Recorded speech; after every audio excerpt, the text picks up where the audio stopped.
happens that he has to go to another Waffle House and continue the challenge. I was gonna say, eventually they're gonna That's be like, "Hey, hilarious. I need you to get the fuck up my table because you're only gonna tip so much." And Right. I was trying to convince him, like, hey, look, you can either do this 24-hour waffle challenge, or you can try and break the record for the amount of waffles eaten. I forgot that Alex had to scoot up. And I don't think he understands like the size of the Waffle House waffle. Like, I think that my fucking egos, and it's like, brother, I clearly they're big meal shaped waffles. Well, so waffles. I looked it up. The record for the most amount of waffles eaten at Waffle House is 23 in 12 minutes. there's a record. What? That's pretty cool. 23 and People 12. be out there consuming shit, dude. They really Dear God. Shawn, I don't know if you're listening back. Do I need to turn Ian up? No, Ian sounded good. Did he really? Okay. Yeah. Cool. I will go back and listen again, though. One second. Sure. No, he sounds good. The thing is the how I have it boosted. I can't hear the output live right now because of where I'm sitting. So, as long as we sound good alongside his voice, I'm happy because you'll be similar. Yeah. I like that. We are live. Were you talking to me? I thought you were talking to Shawn still. I mean, I kind of was. Does it sound good? This is Meh. yeah. How's it sound, Shawn? That was good. You Sound sound pretty great. You sound great. Oh, great, awesome. What about the rest of these people? We'll find out. We will find out. Fuck it, we'll do I it live. hate listening do it to live. So- these people. So welcome to tonight's episode of Whiskey Dice. My name is Brad, and I will be your dungeon master for the evening. And as always, I'm joined by the stars of the show. Say hi, everyone. Hello. We're going. Hi. Empty. We have Wyler back. And Wyler- Jeremy. Don't forget Oh, Jeremy. Yeah, hi, And Say Jeremy. hi, Yeah, Jeremy. let's not Okay. forget dear old Yeah. Jeremy. I was here. super confused when I pulled in and was like, wait a sec, Jeremy's not fucking here. No. His truck's not Hey, anyways. Jeremy, what's up, buddy? Actually, I forgot. This is his drink. I'm just drinking it for him. Next week, I'm gonna get a sound good friend. clips of Jeremy from the podcast, like the. And then, like, I'll be like, "Yeah, what do you think, Jeremy?" And I'll play like a sound clip of just some of the shit he said. Yeah, Dude, you just Yeah. he will give them to you. You just like call Yeah. him like he'll give me sound bites for like an hour. nice. He'll do it. Oh, I'd be so excited about it too. That'd make his fucking Yeah. week. Yeah, I well. think so. Yeah, Because maybe it's he'll a week. He'll show all his friends and stuff. But yeah, so welcome to tonight's episode of Whiskey Dice. We are on chapter 4, titled Pride. But as every week goes on the old Whiskey Dice, we try new whiskey, and tonight we are doing New Riff Single Barrel. So Andrea's actually tried the whole lineup from New Riff once upon a time, and Kitty Cat, this is not good. You've already started. So yeah, we're gonna take a little sippy sip of this and see what we think. 115 proof. Already had. Pretty good. Yeah, it was decent. I like it. Everyone's like, all right, Yeah. let's sip. We're not whiskey connoisseurs in any way. We're not gonna taste it and then give you all the notes and stuff. Cannot We tell just you what flavors are in there. yeah, we just Hold on, zoom in on me as I hold on. Great. We have to tell me. sniff the whiskey. Yes. Oh, the ashes. Hint of carbon. Shawn, do you have the ability to go back within the stream and look at points? I don't think so. Okay. I still think that Ian needs to go up a little bit. Ian, will you turn your gain up just a little bit for me? I can hear you very clear, Shawn. I can't hear him quite as clear. Hi, Ian. Ooh. I'm waiting with bated breath. He is listening to the. I think I was just a little. You can clip it. Yeah, I think I was a little bit low. I'm Yeah, also like you- not like projecting sound- my voice. you sound good now. That sounds better, yeah. Yeah, we can hear you. So yeah, we are on chapter 4 of a campaign titled "A Realm Reborn." Yeah, and this is our Friday meeting grounds amongst friends. So this is whenever we get done with our work week and have some booze. I'm not gonna drink as heavy tonight because I have one shots I got to participate in tomorrow for my birthday. So that'll be fun. But yeah. Anyone got anything fun to say? The combination No. of this fucking rocks. I'm just. Yeah, say Wyler's drinking a monster, the Beast, so the malt beverage monster, along with some New Riff and a Coke. So he's got it all going. That's a combo. I've just Hey, got look, some first iced coffee and first some few bourbon. drinks in a few months. Hey. So yeah, okay. So before we jump in, Wyler, you are going to be on the sideline for a little bit, depending on how long you guys take within the beginning of the session here. I will sit here and look pretty and Hell yeah, next act to like that a bear. douche and sniff this whiskey. So before I jump into the recap, everything leading up to this session has been a bit of a prelude for the campaign, and that may become even more evident soon. But I've already promised my players that once they get through this leg of the adventure, that it truly becomes sandbox. Which for me, I'm a very linear storyteller. So it's a little bit different for me. I actually built a whole world, and I'm going to let them just do their thing amongst their stories. It just so happens that a couple of them, three of you made yourself very important people. Actually, all of you have. If I really think about it, through all your backstories, each of you are you're tied to very important people across the realm in some way. So I wrote 4 pages. you did write 4 pages. And gave it to me day before yesterday, at like midnight. Hell yeah, you don't make my like 2. Like I always can count on you to be like, fuck yeah, I'm going above and beyond. Because I always write the whole fucking thing, and I'm like, man, I'm so sorry. Yours is pretty good, and I can't wait for all the little details to come out. So, but if we are ready, we'll jump into the recap. Yeah. All right. So last session began with dark creatures kind of surrounding the Elate Seal as you were there with Lorian. And the party was behooved to escape to a place underneath the Elate Seal, the Pillar's Forge. In escaping, you were confronted by a creature known as Ithrin, of which you, Jophiel, have memories of in some way. And before he got to you, you made it inside of this underground forge into safety. Going through it, you saw old scriptures alluding to a version of the pantheon of Alora that may have came as news to some of you. You guys traversed through, and you partook in a trial that gained you access to the forge itself, and Mr. Alex Dawnkeeper kind of became a man possessed and started using ingots from the fallen statues to essentially, and 5e players don't like this terminology, enchant your weapons in some way, because enchanting has a different meaning in 5th edition. You guys then escaped through the backside of the Elate Seal down near the bay, and that's whenever Toby of the Wind Rider found you. And you guys were escorted to the Wind Rider. You were saved. You went down and met with Eldon, the captain that Sir Cedric knows pretty well, one of the ship lords from port near Serenity. And you went down into the bellows of the ship and rested and ate pickles and eggs, and began to get your rest. But only a few hours passed before a thick mist began to kind of creep around the ship, and you heard noises on deck, and you guys began heading up one by one, and Alex got hit with a save that he wasn't very fond of, and things began to happen. I think the last 2 individuals to make it on top were Jophiel and Sir Cedric? Yes. So you 2 were the last ones to come up, and Jophiel, you're really the one that can sense and see everything that's happening. The rest of you...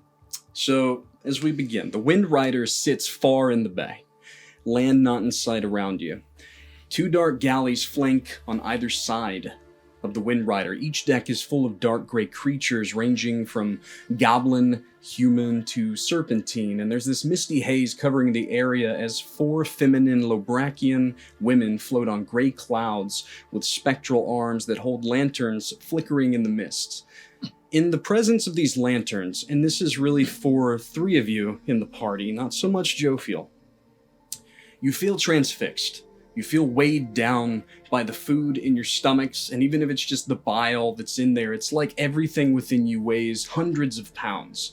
You feel loopy, tired, and you just feel at the behest of these lanterns, and you just gaze in their direction. You can still hear. You can still move, but barely.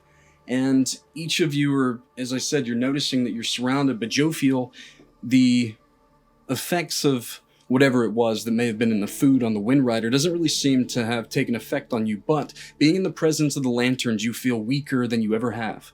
Tired, as if you just woke up in the umbral ascent yet again. You can move, but you're stumbling. Yeah. And then, as this took place last session, Eldon was there. His crew wasn't being surrounded by these other creatures. They were standing alongside them. And Eldon looked at you specifically, Sir Cedric, and said, "It's just business." So as we start tonight's session, each of you kind of find yourselves, other than you, Jophiel, though you stand next to your allies, but the rest of you are kind of down on your knees. You don't know how you got there, and you're being bound. But Jophiel, you still are resisting the best that you can. Eldon looks at you specifically. It would be good if you just get down on your knees. And then the lanterns flare, and you feel compelled to do so. You will not get away with this. Oh, I think that I will. At this present time, yes. But in the future, silver coins are not in your favor. As she stops resisting. As you stop resisting, you find yourself there amongst your allies, being bound. Eldon kind of goes down with his crooked hip and all in front of you, Cedric. This isn't really anything personal. I was just paid many sovereigns to make sure that each of you were taken care of. And to be honest, Sir Cedric, I was paid a lot to make sure that the 3 of you, and he gestures toward Alex, Everett, and Cedric, that each of you were disposed of quickly. Jophiel here is going with the sisters, and he gestures to the Lobrakian women. But I decided that all 4 of you could go. Call it a boon for our past, Sir Cedric. And he smiles, kind of stands. Each of you, like I said, you can speak. You just feel so weak. It's as if your bones are just weakening and growing smaller by the second. I spit on this ship. You kind of spit right in front of Toby, who's standing up above you. You notice that Toby is pulling out these pieces of parchment, and he's going in front of each of you, and he's enacting some kind of it almost looks like some kind of spark of magic. And then Eldon looks at him after he's done. And he hands them to Eldon. Check? Yeah, with Can- disadvantage. Can I as well? Yeah, you can roll straight up. Fuck yeah. Eldon, you are the swine of this world. 21.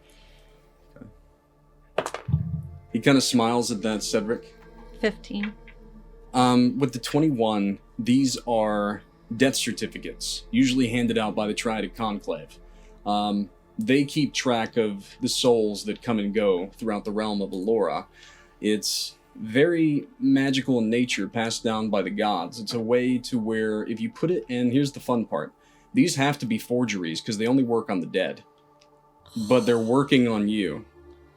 And Eldon's looking through them, and your belongings are being packed up and then handed to these Lobrakian women's minions. As he's going through it, Toby comes over with a piece of parchment from your belongings, Alex. And he looks at it. Oh. Well, Mr. Alex Dawnkeeper, I'll make sure that your death certificate arrives to this Rebecca, along with this touching letter. And he kind of rolls it up, puts it in his pocket. You better hope I don't make it back here. I don't think he will. I'll burn your fucking ship to the ground. I'll enjoy seeing you try. He looks about, and your things are now being taken over to one of the other ships as you're being lifted up to your feet. Where you're going, I doubt you'll live long, but you'll live longer than what Ithrin wanted you to. He just smiles. Specifically at you, Jophiel. The Onibaru Sisters and I have made quite a bit of coin together. They'll do you right. He kind of turns as you guys are being shuffled over to a gangplank that's heading to another ship. You guys say anything as you're being taken over? One at a time, they bring you up and they begin to blindfold you.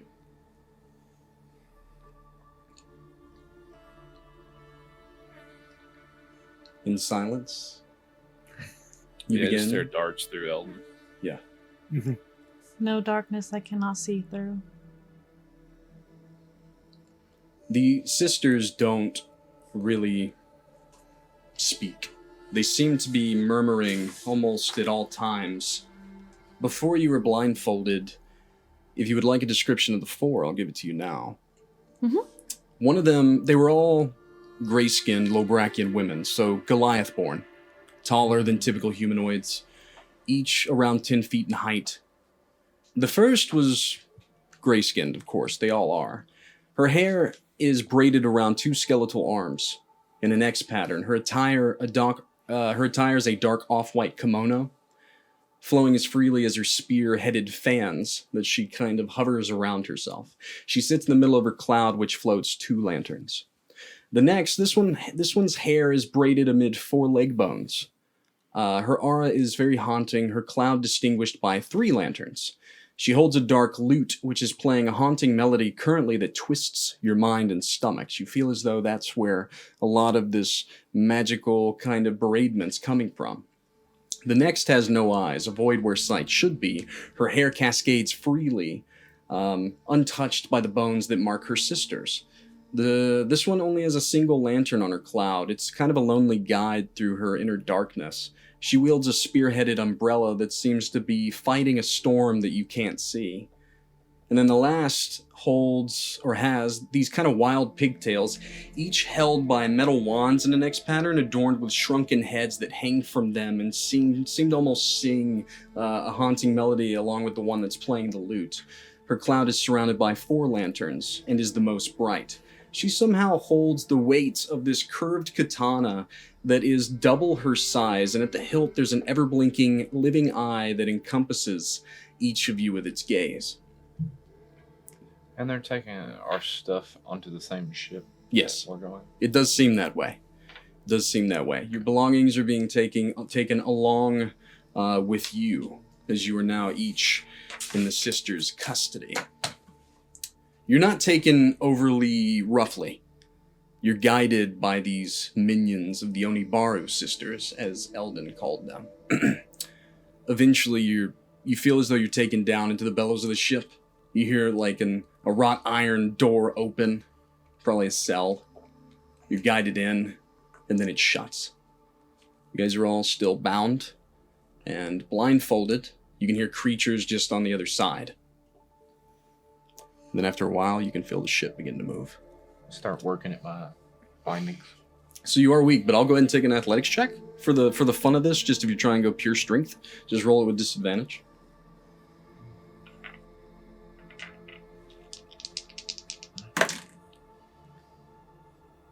Can I start counting how many seconds we're going in a certain direction? Sure, it's hard to tell what direction, but you can. Yeah, count. well, how many seconds we're moving? Yeah, probably hard to tell on the sea. I mean, other than the initial turn, but you are moving, so you are keeping track of the time, I would say. Trying to. What'd you get? 14. With a 14, you do get them very loose. But as you're going at it, the cell does open, and you feel rough hands on you as they try to rebound again. It does seem that these creatures are watching you. Yeah, and you can hear them. Anybody speak Goblin? Nope, sure don't. I highly doubt it, but I'll check. Yeah, you can check. Can I roll and for... speak giant. Holy fuck. You speak Goblin?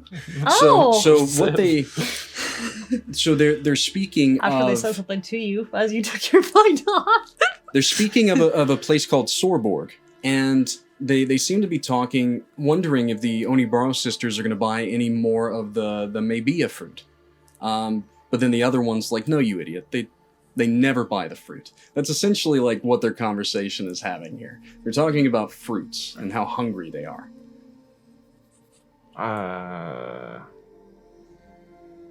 I'd reply back, I can buy fruit in Goblin.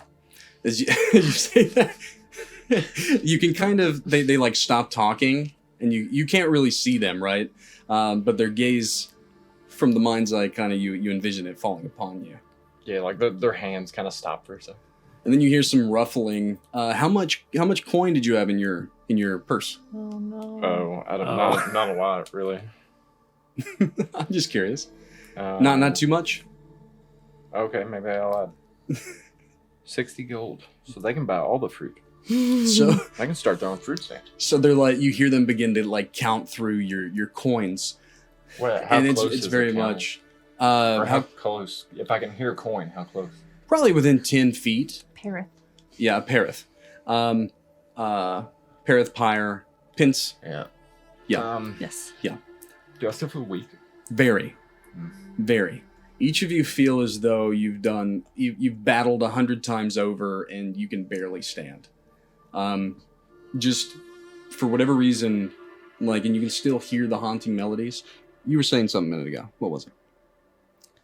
Oh, while we're sailing, Jophiel just wanted to say she could concentrate her senses to finding out how many people are on the ship. The four Onibaru sisters, they are floating or levitating, right? So she's not counting them, or she already counted them, but can she like figure out how many other goblins or creatures are on the ship?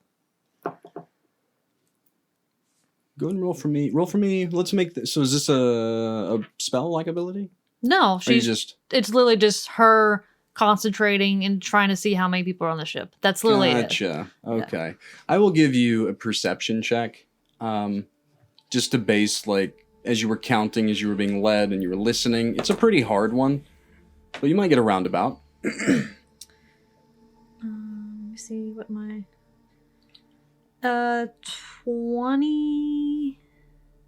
22. With a 22, you would have to guess that there's at least 40 or so creatures on this vessel. It was a full galley, like full pirate ship. Yeah, it's a loaded crew, and there were two of them of the same make, two ships. Oh. Yeah. So there was two ships, but on this flanking one... the Wind Rider, and you're on one of them. Okay. Yeah. Did they seem excited about the amount that was in my coin pal? I was actually, as they're counting, you hear a wet thud, as if someone just got hit really hard, and you hear a goblin scream and go sprawling. And then you hear coins going back in the pouch, and then something being put away, followed by a clunk. Yeah. If you had to estimate, someone wasn't happy that your belongings was getting gone through. There's a bigger one.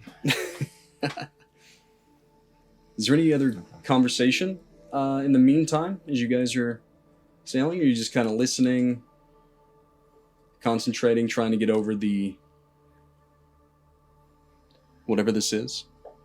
Yeah, I think I would be like walking backwards in my head to see if there are any signs that I could have seen this coming. Yeah, I don't want to say a whole lot. I don't give them anything they already don't have. In your mind, I'll be whispering in my head how many seconds I think we're going. Right. In your mind, Cedric, it's hard because everything's gotten very awkward since Jophiel's awakening. Things have been happening rapidly. And you're trying to go back through it, but Eldon was never... You never traveled with him enough to think that he would ever do something like this. Him knowing Ithrin in some way seems odd, of course. But Eldon is also a shiplord of Port near Serenity, and they do a lot of business with Roarsport, which is the biggest pirate capital of Alora. In his heart of hearts, Eldon is still of that ink. Should have known. That's what you're saying. I should have known. What did you say, Andrea? Whenever we talked about this the other day, remember what you said? You were like, "I will never trust one of your NPCs." Oh ever yes, again. yeah. I'll never trust another one of your NPCs ever again. And then you're like, "Oh, I have good ones. You've met them." I'm like, "Well, they're all bad." Yeah. So Andrew's under. You can only trust your party. To be fair, there was one that we thought was bad, wound up killing. It totally wasn't bad. So, I'm trying to remember. I think it was a version of the little dwarf guard. Oh. What was his name? Oh, hello, phone. So, It'll come to me. oh, there we go. Sorry, I was trying to switch up some music for you guys, but my phone is not working, which is great. Anywho, we'll figure it out. So, about 2 hours passes, Alex. On a ship that seems to be moving as fast as it is. The bay's not that wide.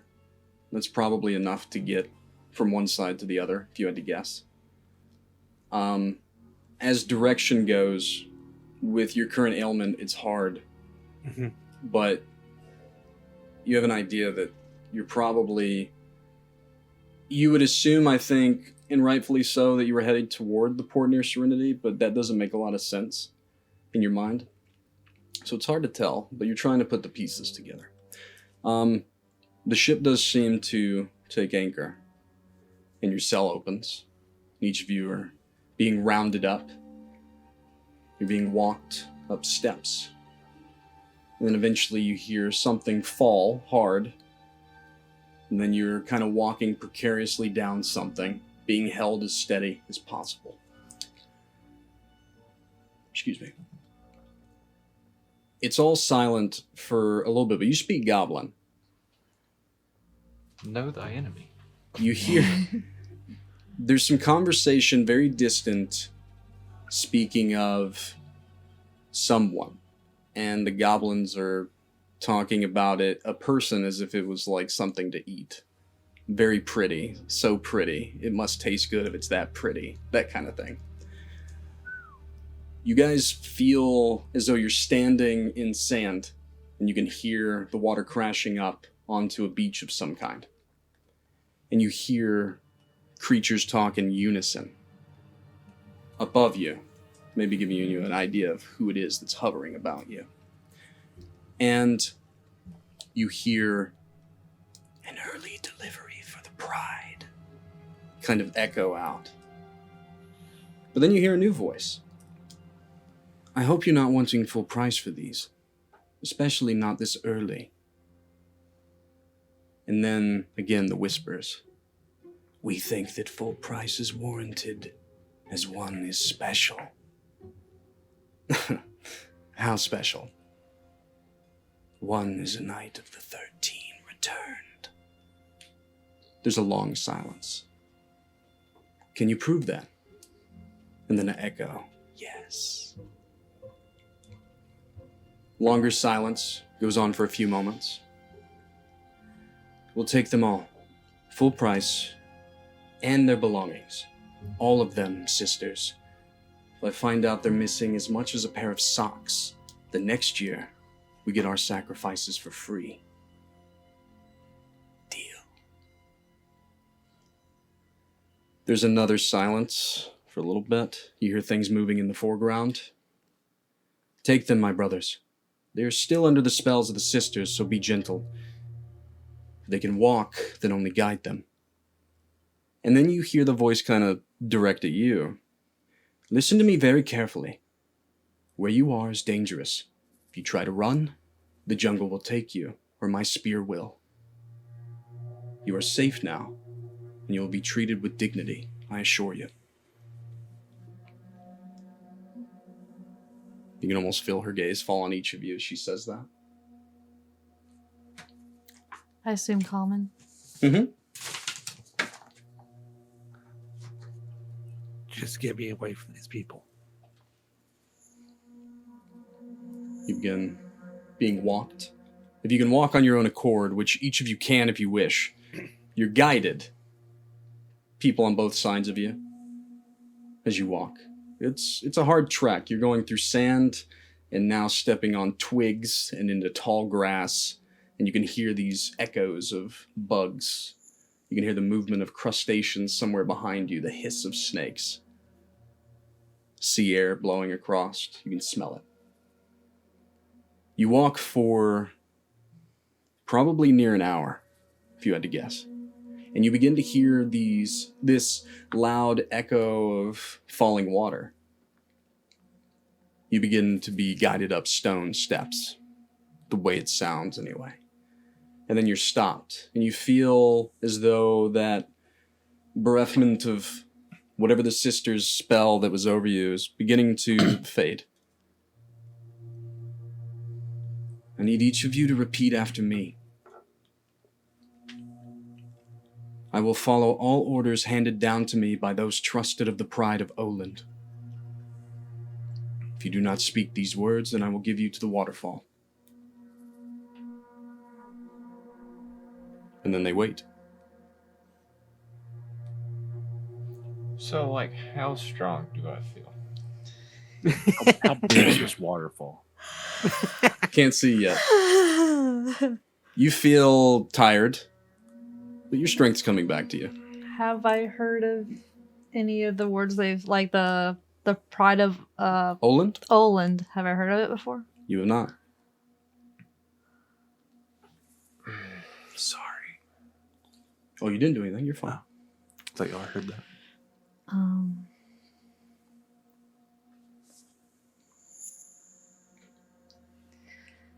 How many people were guiding us? One on each side? Just one? You felt like there was two people on either side of you at all times. You're trying to count. You were trying to like passively count the amount of footsteps and the people. If you had to guess, anywhere from 8 to 12 individuals, including the feminine voice that's been speaking to you. If it's quiet for a few moments, go ahead. I was gonna ask. Yeah, go ahead. Go right ahead. May we have one question answered?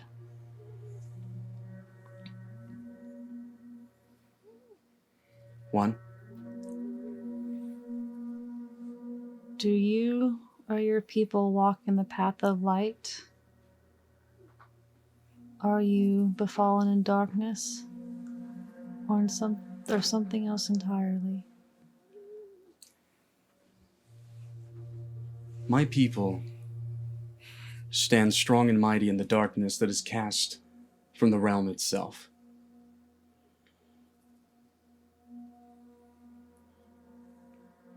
What were the words? I don't remember. I will follow all orders handed down to me by those trusted of the pride of Oland. I will follow all orders trusted to me by those of the pride of Oland. Close enough. Oh, God damn it.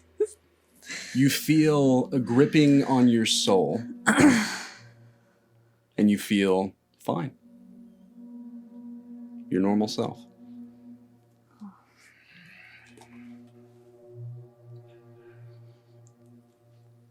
At this point, the one that we want most has stated her words. I will follow all orders given by the pride of Oland. You feel strong again. Your normal self.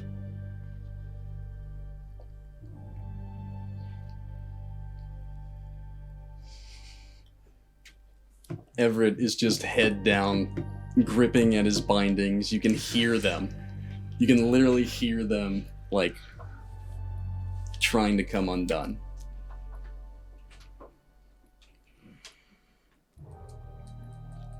If it's honor that you two men seek, you will get it. I can promise that you are as safe as you can be for now. My father will explain the rest. But you will not be going anywhere unless you pledge to the pride. You stand in a sacred place. This is the only way that I can guarantee safety for my people while you are in their presence. I mean, what threat could we pose you? We're bound and blinded. And yet I plan to give you back your weapons, your clothing. And this is the only way that I can guarantee your safety. To make us subservient? Exactly. Well, you can see where I took issue. It's kind of contradictory to offer safety to someone you have bound, threatened to throw into a waterfall. Thus is the way of the pride. We treat all sacrifices with honor.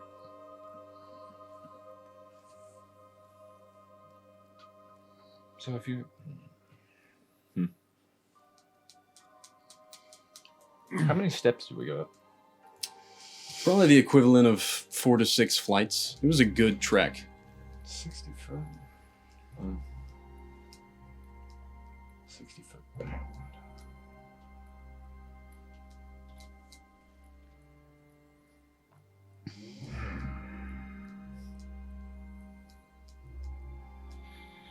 I'll repeat the phrase. You feel your strength come back to you, and the light of Essos too.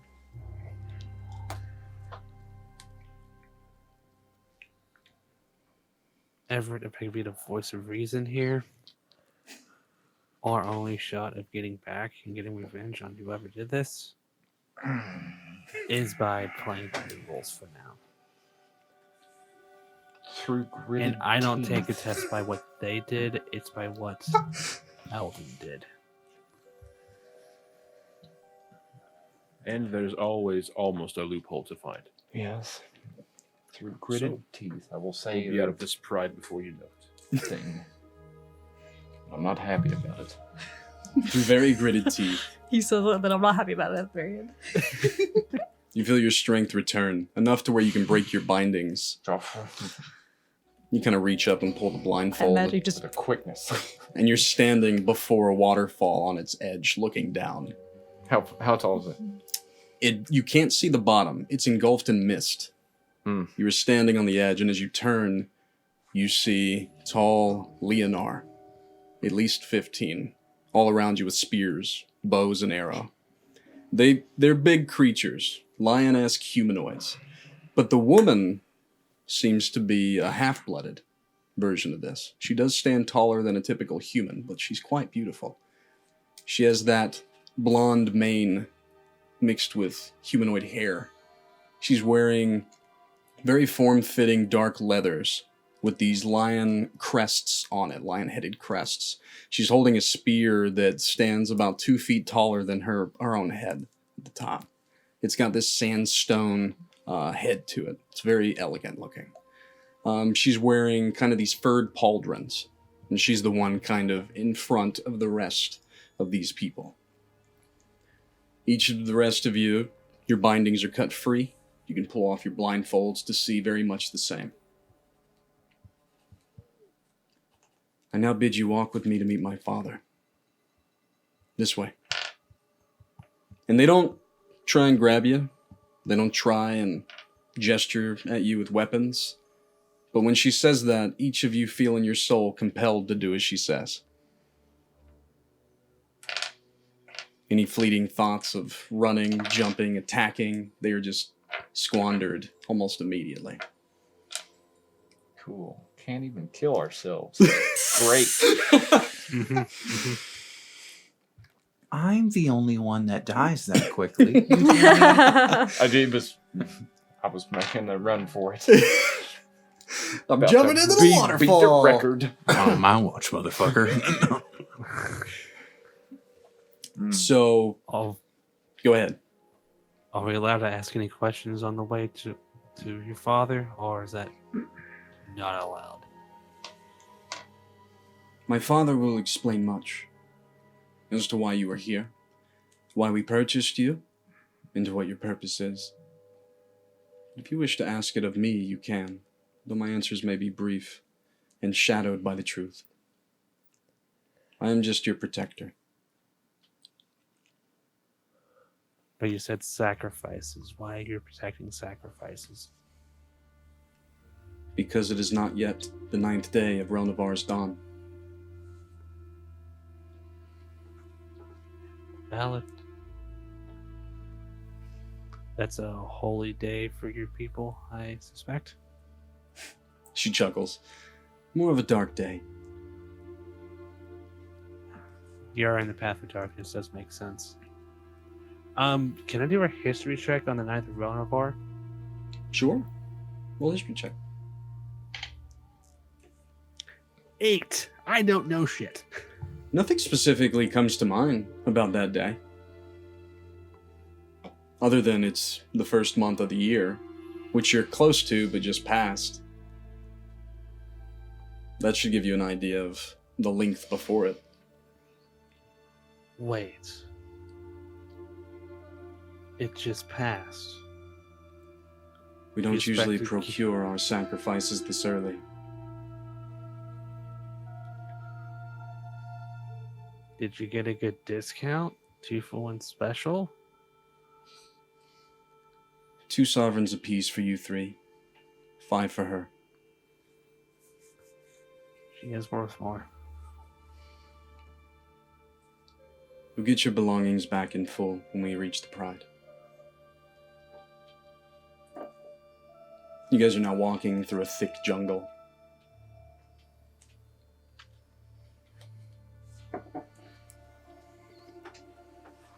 Is the canopy open?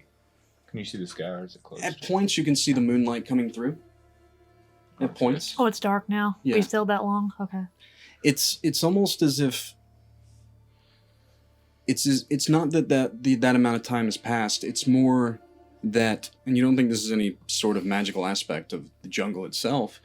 It's that the times of day have been very radical, especially since you've awoken. You've already witnessed an eclipse. You've witnessed the twilight hour more than you should have. It's as if the days are changing, which to you could point to a number of things, specifically the fact that it is up to the god beast to bring the day and to bring the darkness. Shit. One They're upset. specifically, right? Sundancer, yeah. Yeah. So something must be going on with the god beasts for the days to be so radical.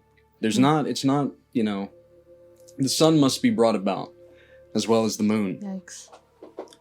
That's not good. So you guys are walking, and if it's quiet, time passes, you walk for another hour or so. And eventually you begin to see houses within the jungle. Very tribal-esque, made of sandstone and dark oak wood paneling. And you begin to see more Leonar, women, children, as you walk into the streets. The woman, my name is Nalia.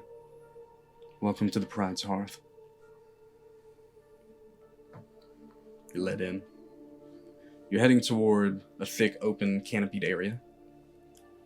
And you see before you, on an old stone throne, an elder Leonar kind of coming up as you walk toward it. Looks like in his prime, he was probably one of the bigger that you've seen thus far, but now his hair is that silver gray. His clothes kind of stick to his, not his skin, but his fur. He looks gaunt, but there's still kind of ferocity there within the eyes, those canine eyes. And you see this throne now. It's sandstone, but colored by time. And the man, the Leonar, does stand with much pride, I would say, as you come before him. There is the full guard of this Nalia about you. Welcome to the Pride's Hearth. I am Oland. This will be very direct. You have been procured to be sacrificed. You stand on an isle where we've known naught but war for centuries.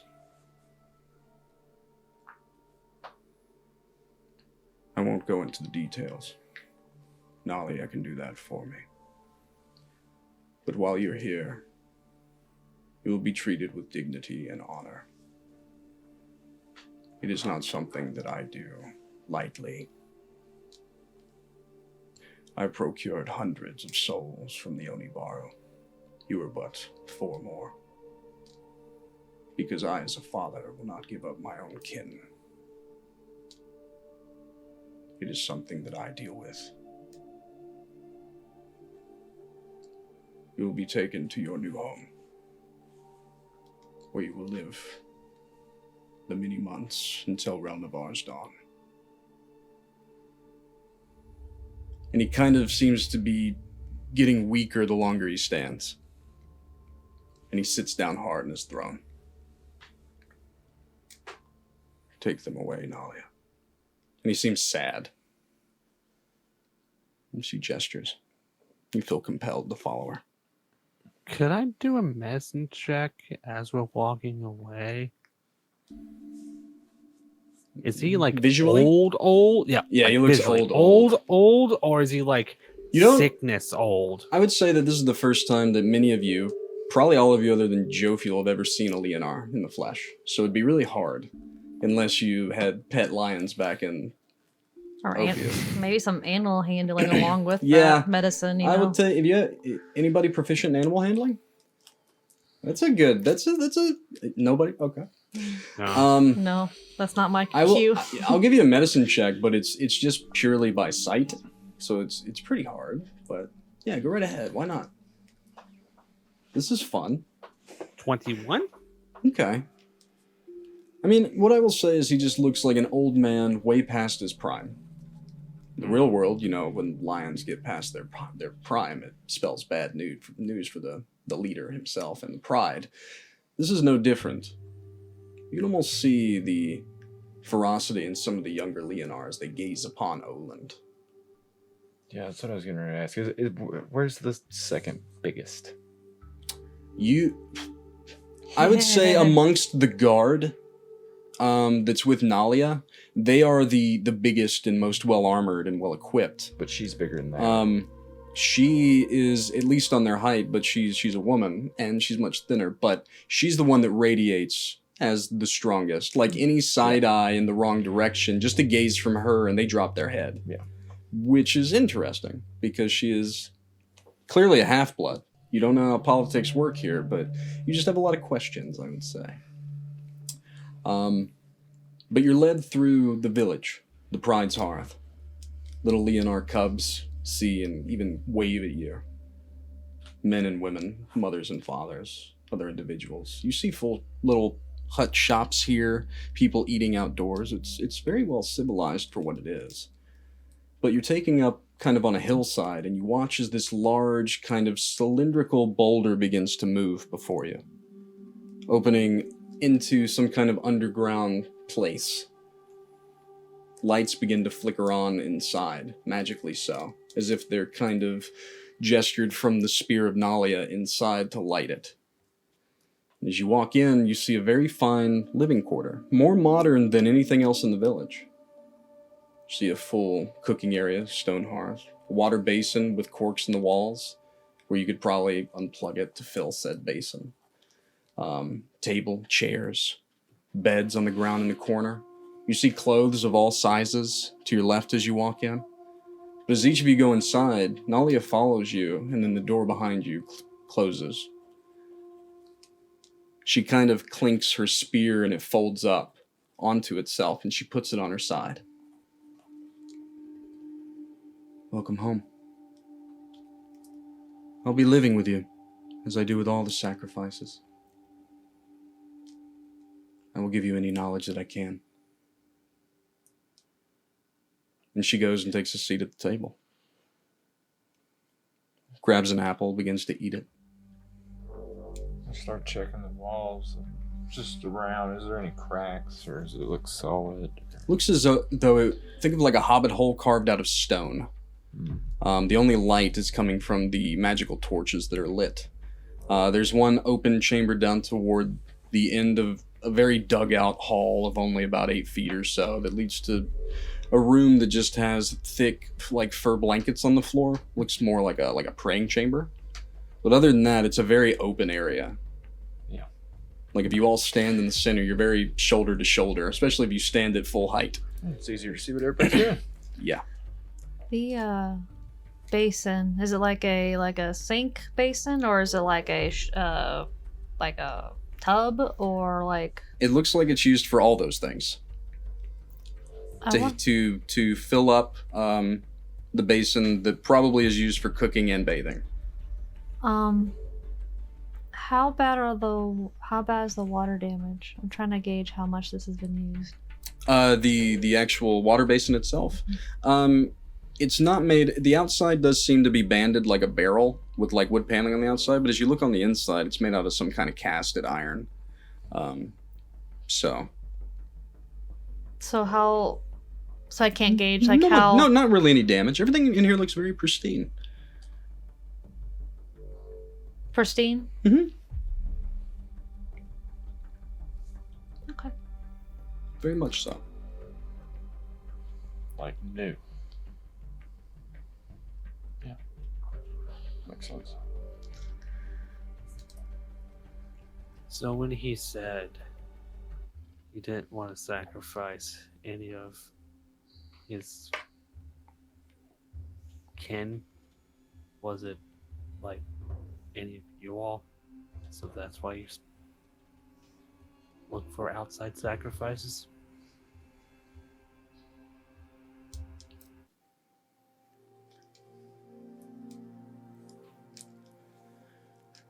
She sighs. Usually I let everyone sleep on it before. You stand in the Pride's heart. You know that much. The Isle of Sorborg. There are 3 major clans left. The Pride of Olin, the Pride of Silthara, and the Shinroan people. The Shinroans have waged war against us for hundreds of years, and we've never gotten any aid from outside sources, though we've pled with the council. We came to a truce of sorts. Where you said those words at the waterfall, it's a binding. It's where the 3 leaders of Sorborg went to make a bit of a deal.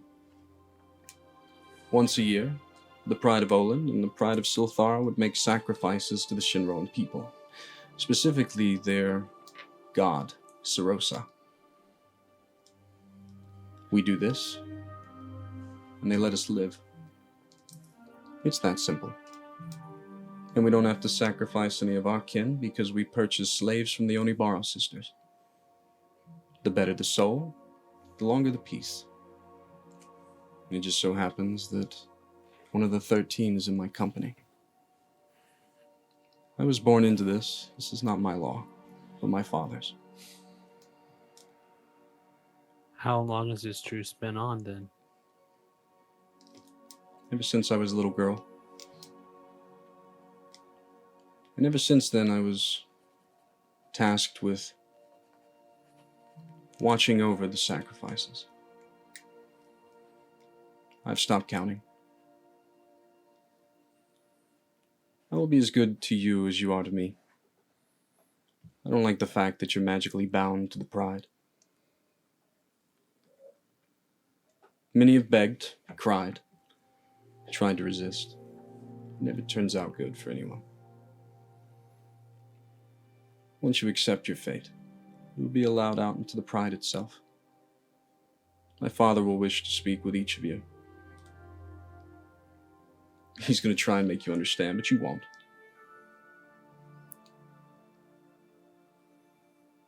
It's life here. Each of you probably come from a sovereign nation, protected by its people and its high lords. There's no high lord here. We've been left in the fringe lands to do what we must. You've just fallen into the trap. I would say I'm sorry, but I'm not. I can't be. She goes back to her apple. What's stopping you from taking out the Shinroan Empire? Are they that strong? Sirosa is a minor god beast. daughter of Night River. My father fought her once, and you see what state he's in.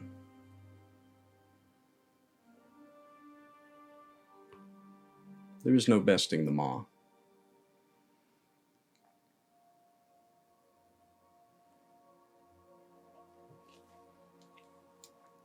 If I'm here to die, I'd rather die doing that than being yet another victim of this pact. You're not the You're first. a slave, not a victim. Not the first to declare it. Many have tried to fight Sirosa. None have lived. One of them. I was gonna say, 1 in 13. yeah. As you say that, she was already looking toward Jophiel.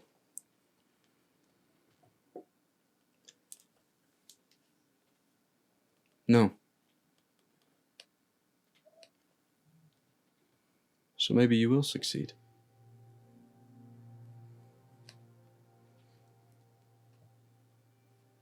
All we're asking for is a shot.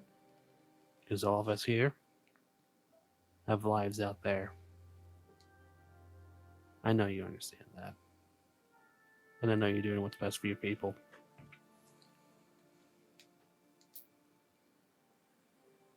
I'm just asking for a shot.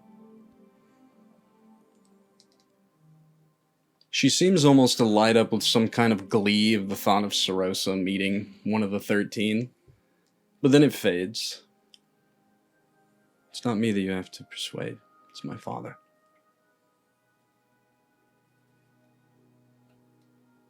Your father reminds me of my father. Body weak, mind still sharp as ever.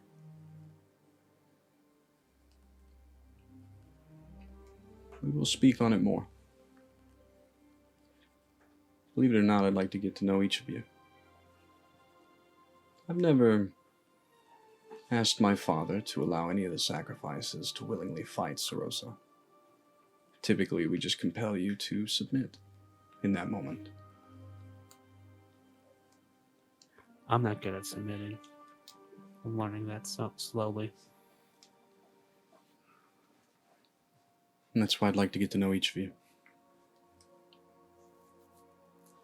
You do that with all the slaves? Ever since I was a little girl.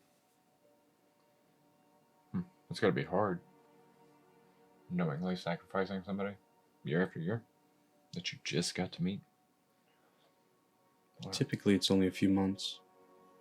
Ah, that explains the short time. Well, surprised you're not more jaded, to be perfectly honest. In our Can't be that pride, hard after you've done it for so long. they're strong people.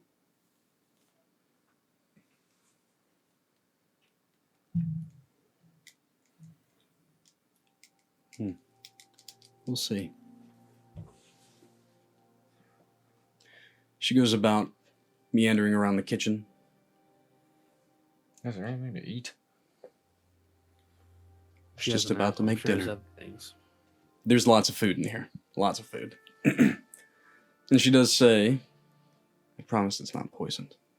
Well, And she's like eating a bit of each of everything. Don't remind me. That would be a huge waste. On your first night in the Pride's hearth, each of you are a bit jaded, taken aback. And with that, we'll take our first break, with Wyler's introduction coming up right next. I'm so sorry, Wyler. That was also part of the reason why I was kind of quiet. I was like, let's get to Wyler. Let's just get to Introduction to Be right Wyler. back. I'm gonna go take a pee I'm break. sorry, I was spiteful. No, it's. Oh, I no. want you guys should be spiteful, Yeah. but we'll be right back. Walk in. We all back? There we are. I just gotta wait on Wyler putting on his headphones, and then we'll be Oh, we good sorry. to roll Here. here. Put on your ears. Excuse me. Your ears are missing. Ears. Whoop. Ears. My head would be missing if it wasn't screwed on. Same. That's pretty dope. Lost it years ago. I think if we could just take off our heads, just spin them off. Oh, I'd chuck it at people. Yeah. I mean, if I use my head to sleep, Excuse me. just throw it in a dark room. Yeah. We ready, Excellent players? leader. It is the weak part, isn't it? Mhm. Yeah. Oh, yeah. The rest of the body's fine. Yeah. Sturdy, one might even say. Self-propelled, even. Yeah. Uh-huh. Man, if it could spin off, you just get in the water and swim backwards as it spins, you know? If you got big ears, like, you can go... Shit. I don't know how fast a knot is. A nautical knot, or is that a distance thing? No, Knots a not distance. Knots a speed, see? Oh, it is a speed. It's a speed. It's a Yeah. speed. So, A league of their own? League is a measurement. is a Measure. length. Wait. Length It's of a the water, depth. I think. Yeah, league is a depth. It's depth on the water. Yep. Yeah. What? Oh, Wait. yeah, The only What? reason why I know that is because of the Wait. movie 30,000 Leagues Under the Sea. Can't Yep. knots also be distance though? Because if you're going X amount of knots is like miles, right? You go that many Listen, miles, but then you're actually- going. nautical mile. Boats are weird. Ah, A nautical league is a miles. length, not a depth. Oh, Because We, I saw a clip of Brandon Lee Mulligan explaining why a league. You ever seen Actually? Oh Yes. yeah. He was on yeah. Actually, and they were like, "Why is this sentence not correct?" And he was like, "Well, a league is not a measurement of depth; the measurement of length." Yeah. And he was right, but that wasn't the answer they were looking for. Yeah, because he's always technically right, never right. Mhm. That's how he gets down. Here, I have the actual definition Oh shit! for let's go. a knot. Fucking off the rails. Here we go. all right. Well, Go right learning ahead. something Come on, today. Wyler. A knot is one do something anyway, real nautical quick. mile an hour. Ah. Oh. So Okay. it's a speed and a distance. And then a league is 3 statute miles, or approximately 4.82. Scratch that. I thought that was a decimal. 4.82. 4,828 meters. Fucking why they so Well, you know, by the way, before we jump back in, how do I pronounce your name? Brunika. Brunika. I like that. Hell All right. yeah. So, as we jump back in, so 4 months pass within the Pride's Hearth, but we're going gallivanting across the sea. So, Brunika? Yes. Brunika. You stand before large ornate marble doors of tan and gold. They're pushed open by 2 of Vrook's elite guard, showing off the inside of the inner palace meeting chamber. Couches of red plush draped with kind of light veils. Hello, kitty cat. Carts of fruit and drink. A large stone table in the center with a map of the realm atop it. And at the balcony where Vrook stands back to you, there's only he's only wearing, it's kind of a dramatic entrance. Like, you open it up and he's standing there in like parade rest with the wind bellowing him across him as the moonlight cascades down. Epic as always. And he's sitting That's there. my dad. And he's sitting there with just loose pants. But as the doors open and you step in, he turns and he smiles. Come on in. Quick question. Am I like fresh from my journey that I Yeah, described? Or is this like This is a couple months after. This Couple is, months this after? Is, Okay. This is you coming back. Vrook has summoned you. You've been very much pilgrimaging still. But it was actually Peltclaw that told you that you needed to go speak with your father. So. Okay. That's okay. So he turns. Come in, my son. And he seems very happy, and he kind of walks over to you and embraces you. what summons you? Or what has you summoning me? He smiles, kind of hearing the sand in your voice after such a long travel. Just a moment. And he kind of gestures to the doors, and they begin to close. And he looks around the chamber. He goes over to the stone table and clicks something underneath. And you watch as the torches in the chamber go from kind of, glowing in flame to glowing in blue. Very much something he's done before. It's some kind of spell that seems to deafen anything on the outside trying to listen in. Meaning that this is a conversation of great import of some kind. You guys have had many a conversation like this, but it's usually pertaining to Vrook's plans for his people amongst the realms. He has big plans for you. Brunika. Brunika. Brunika. Brunika.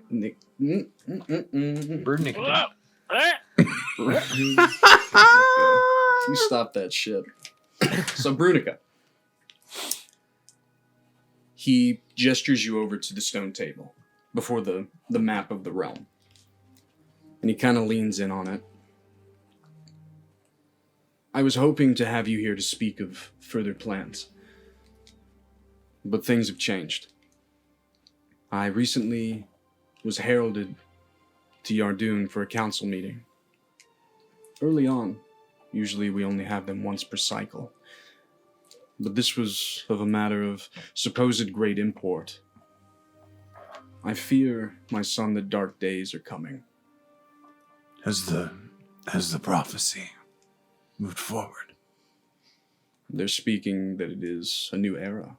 They're calling it the era of Twilight. Which is fitting for many reasons. And he kind of shakes his head out of some sort of reverie. Actually, should we point out what we are? I was gonna say I was gonna give you your kind of introduction of what you look like when you set out. Okay. So don't worry. Well, you know what? For funsies, go ahead. Tell everyone who you're playing, what you look like. Well, I was about to say, we haven't described what Vrook is. Oh, but they've met Brooke. Yeah. They've met him. Yeah, they met him. Yeah, they met him. That's the hilarious part. You're gonna understand it all very soon. Wyler's been out of the campaign, well, since the beginning of this campaign. He doesn't really know everything that's going on. So he's coming at it in a very blind way, which is really fun. I love it. So, but yeah, they know that he's the half-orc High Lord of Cedric Gore, a very noble and gallant man. He's actually quite good friends with Sir Cedric. So things are about to get interesting. So I am like an 8 foot tall full orc. Mm-hmm.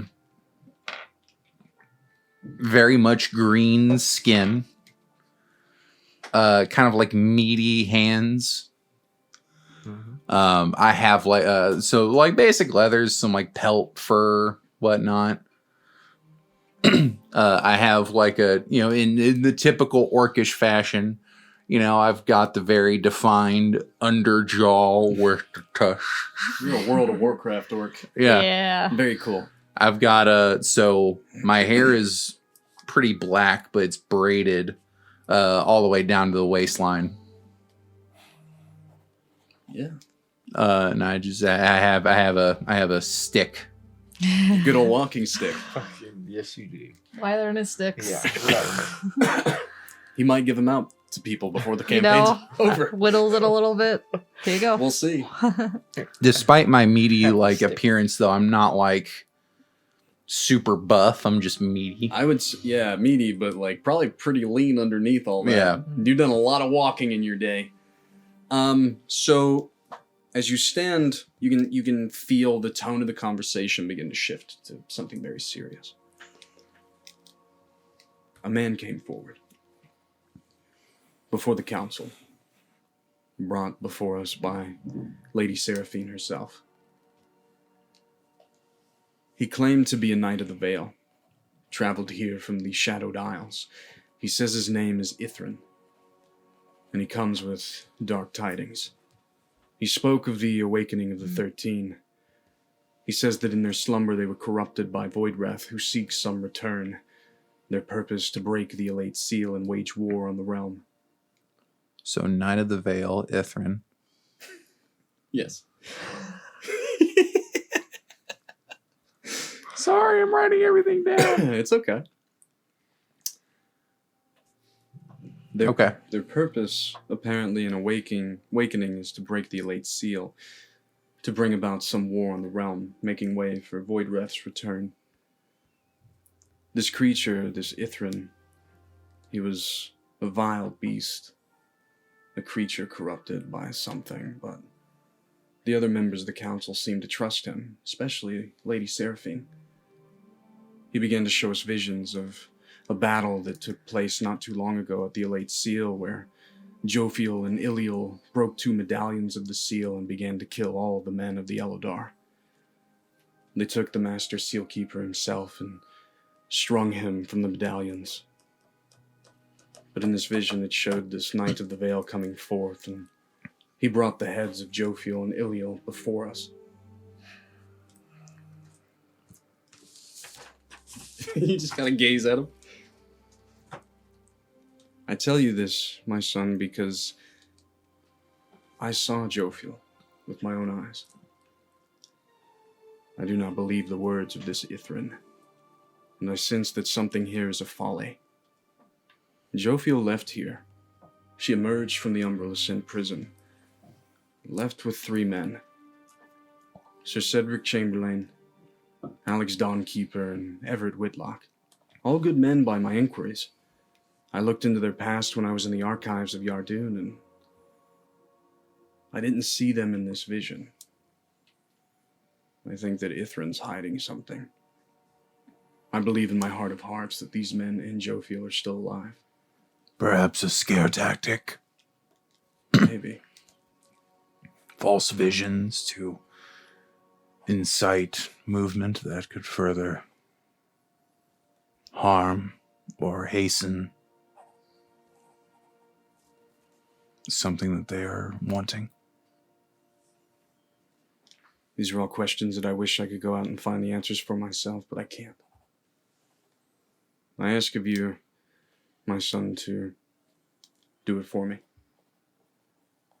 I pray that you seek out Jophiel and her companions. I feel as that they are alive. I spoke with Night River, and he would not tell me plainly, but he alluded to some fact.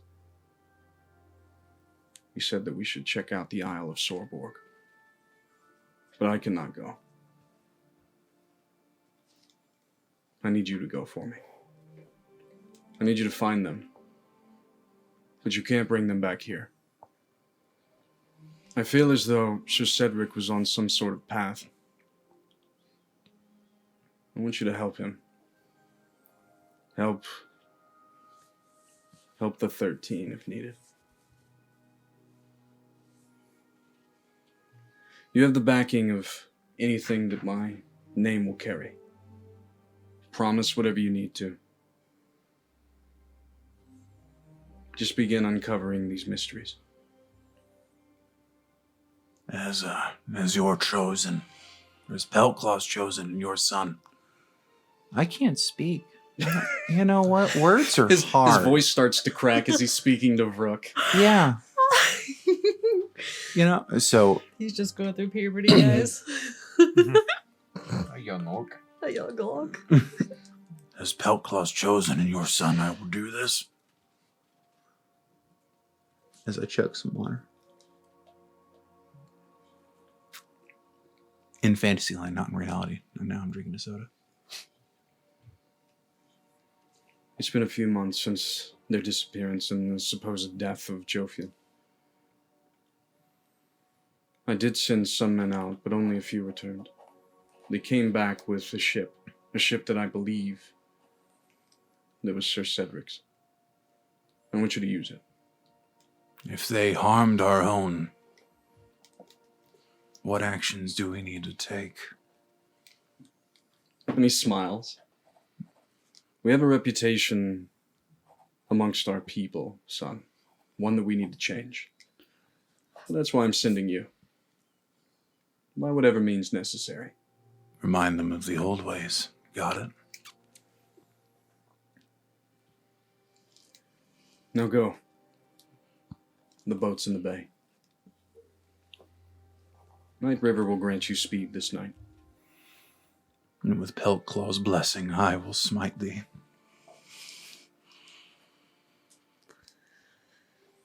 He embraces you. He walks you to the doors as they open. And he stands there in the doorway as he watches you walk down the many flights of stairs to the entrance. You find yourself at the bay, before a very fine, long ship. One made for just a few amount of people. I adjust in my singed cloak. Pull up the hood, and I'm like, let's go. You can almost feel some souls that have not departed to the world tree yet, hastening your sail as you head into the distance toward the Isle of Sorborg. To the rest of you, I said that 4 months have passed. You're still not happy with your current situation, but Nalia has left the door open these past months for you to wander around the Pride's hearth, speak with those that you wish, to become acquainted to those within the Pride. With every passing day, Nalia gets more akin to the idea that maybe you shouldn't just be sacrifices. But she's still hesitant to bring it to her father. The fact that these 4 individuals would want to challenge Sarosa instead of just falling before her like all the rest. But it's within that downtime that you, Jophiel, have a strange dream one night. Strange dreams, you say? Sir Cedric, you share in this vision or dream within the night as well. You stand in a chamber, Jophiel. One in the capital of Yardoon. Been there many times. You stand off to the side of the triumvirate. They are bringing before them the Knights of the Vale to inform them of their purpose in this era. They are taken aback, these knights, saying that they have atoned for their sins of once following Valark. Why does the triumvirate ask for such atrocities? The Knights of the Vale are apparently to decimate, kill innocents, and harness souls in the name of Voidbreath, to kill millions so that the future can be saved. And Jophiel, you watch this along with the 13 keys. Not all of you very fond of this. You have become friends with many of these Knights of the Vale, one in particular, named Ithrin, a fierce warrior, very charismatic soul.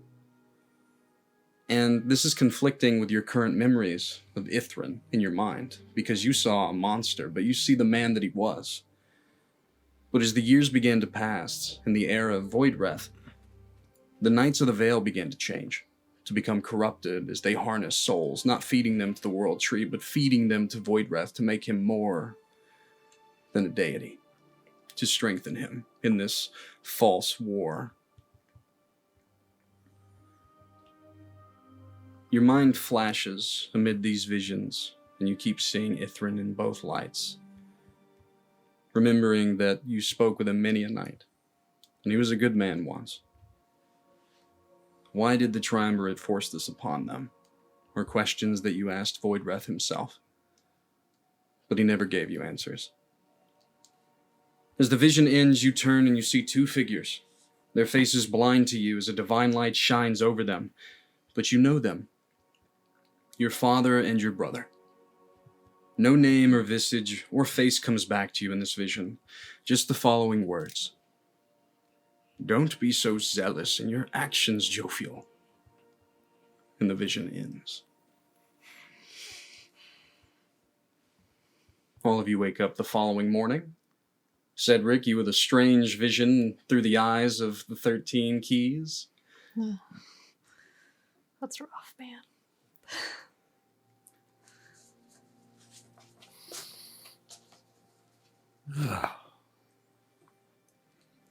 Guess it's my turn to make breakfast this morning. If you want, Nalia says. She kind of grimaces.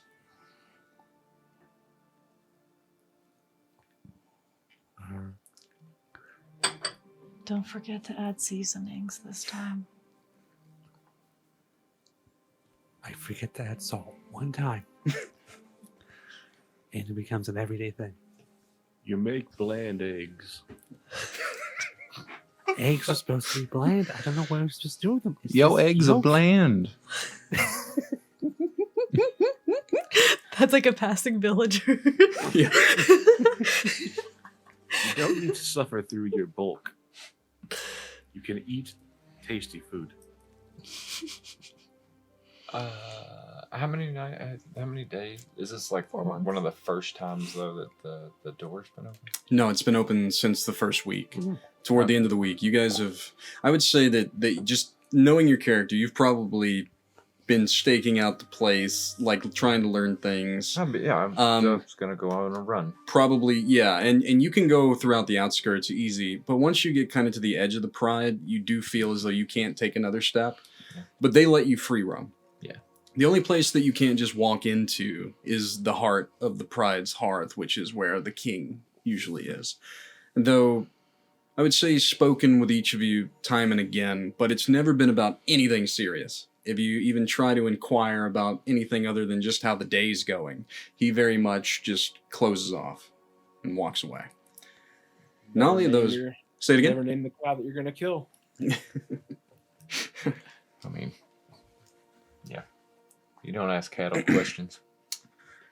There is a bit of a gathering. You don't get on names either. Happening this morning.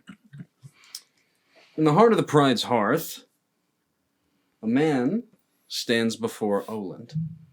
You've made it to the Isle of Sorborg.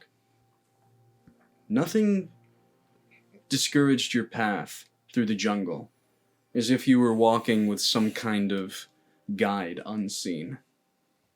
And you can almost see them at times in the corners of your eyes, two younger women, soul-like, ethereal. Any creature that gets near you seems to be warded away. But eventually you're approached by a hunting party of Leonar. What do you say to them to get into the Pride's Hearth? Out of curiosity. You know where you're headed. You know that you're heading to meet Oland. Because you're pretty sure. So here's the thing. Some little bit of backstory. On your travels here, you stopped at the bay nearest the Bay of the Islet Wharf, and you began to hear things of Sir Cedric, and that they were there not that long ago. People spoke of 4 individuals, and a woman amongst them. And it did kind of guide you in that direction. You did a little bit of investigating, and did learn a little bit about Sorborg. The fact that it's ran by 2 prides, and then the Shinroan people. And there's just something, every night, you feel things whispering to you, kind of guiding you to Oland. That's where you'll find your quarry. It's all very odd, but not really, because it's not different from the nights in the Barren Lands, whenever the whispers of Peltclaw would guide you. You're just kind of going with it. Some kind of spiritual journey. So yeah, I'm just curious what you say to this hunting party as they are awestruck by the fact that you've made it this close to the Pride. An orc, no less. So I look at them like stone face. And I'm just kind of like, all right, I look at them and go, in the name of Rook of Cedric Gore, and as Peltclaw's chosen, I demand to speak to Oland in regards to his sacrifices.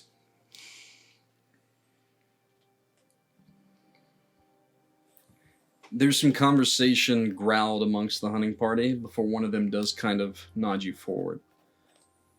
And the rest of you, like I said, there's a gathering happening, kind of a procession. You see that same hunting party that surrounded you not too long ago, surrounding an orc that is walking into the Pride. You're taken to that heart of the hearth, and you see Oland there, an elder Leonar, silver gray mane, looking old and tired, but still fierce in the eyes. You stand before him. Greetings, leader of Clan Oland. I see that your eyes are as fierce as ever. There's a smile there. I've heard much of your deeds. The whispers of Peltclaw. Why do you come here?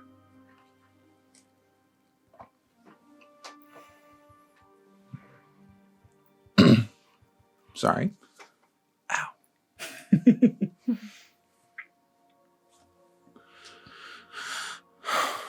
I come here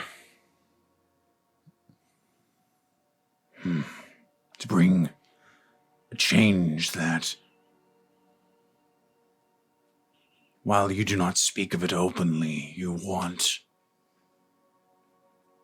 And what change would that be?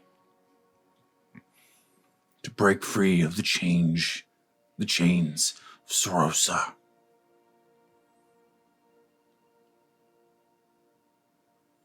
And how, pray tell me, would I do that?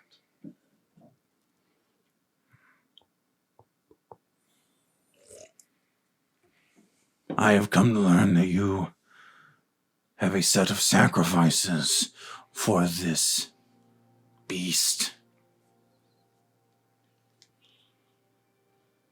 And I have also come to learn that those sacrifices can challenge said beast. Not for decades has that happened. No one can best Sorosa.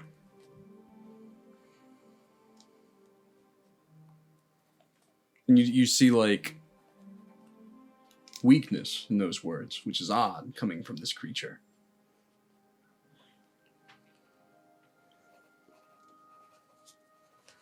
Not even one of the 13 who I am to understand is among your sacrifices for the year. He glares off behind you. Nalia has made her way to the outskirts of the Pride's Hearth here. And he looks daggers in her direction.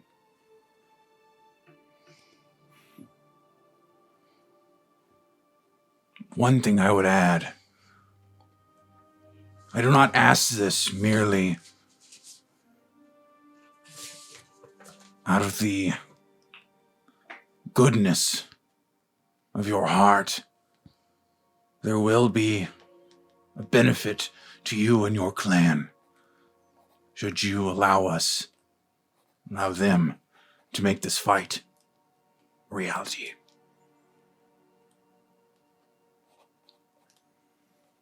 What do you offer? Here, I apologize. No, you're fine. I've read through this about 3 times and I still don't remember everything.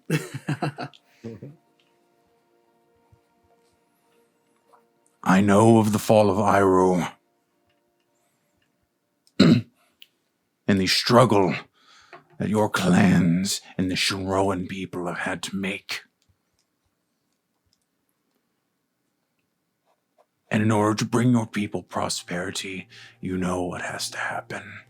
I don't have to say it plainly. However, if you allow these individuals and... Oh, God. I spoke a little too close to the mic there. What'd you say I had, like, something to show, like, a station of Cedric Gore? What you had in mind was if Oland was to allow for such a thing to take place, that Vrook could offer him... Well, so I remember that part, but I was going to ask if I had, like, something to represent my station. Oh, yeah. Well... in some way, shape, or form. The thing is, so Oland knows who you are, because his people are the children of Peltclaw. Right. He knows that you're the heired son of Vrook.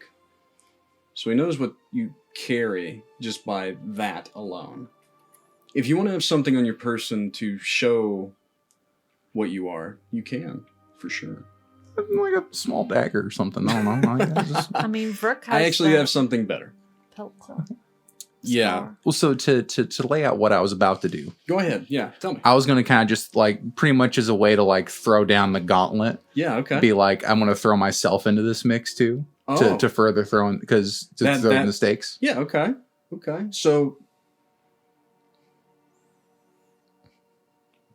he's listened to what you've said. And we'll just say, for brevity's sake, that you bring up the fact that Vrook's willing to speak with the council to make this a sovereign nation. If I was going to add that later on. Yeah. I had something planned. Don't worry. Oh, okay. Okay. Hey, if you got it, go right ahead. But if you want, what I would say is if you're carrying a ornate dagger, what it would be is the dagger used by Vrook when he fought Night River, which is a very honorable piece. So I would say having that on your person. So I take out that dagger, I display it, and then as I speak, I throw it. I throw the dagger down into the ground. Okay. If you allow these 4 individuals and myself included, I throw the dagger down. To battle Sorosa and slay this beast.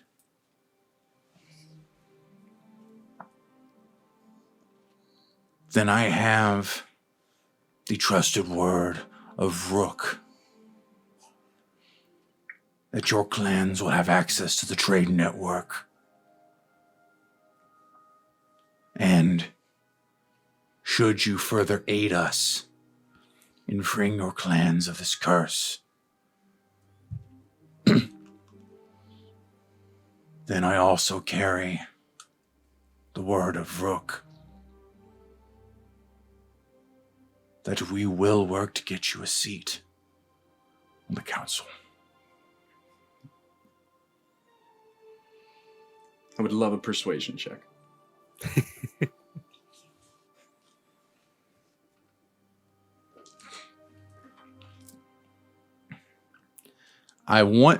As I am shaking this dice rigorously, I want it to be known that the last time that I rolled dice, I rolled 3 natty ones in a row. Yep. Okay. As you do. Well, I mean, probability suggests that would be impossible. Probability be will be damned. better. I died. Oh, yeah. I mean, I guarantee that.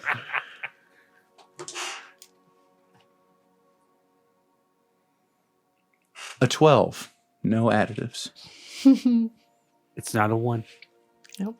It's There's a not one. a 1. There's a 2 behind it. And a 1. But yeah, not just a 1. He sits on your words for a time.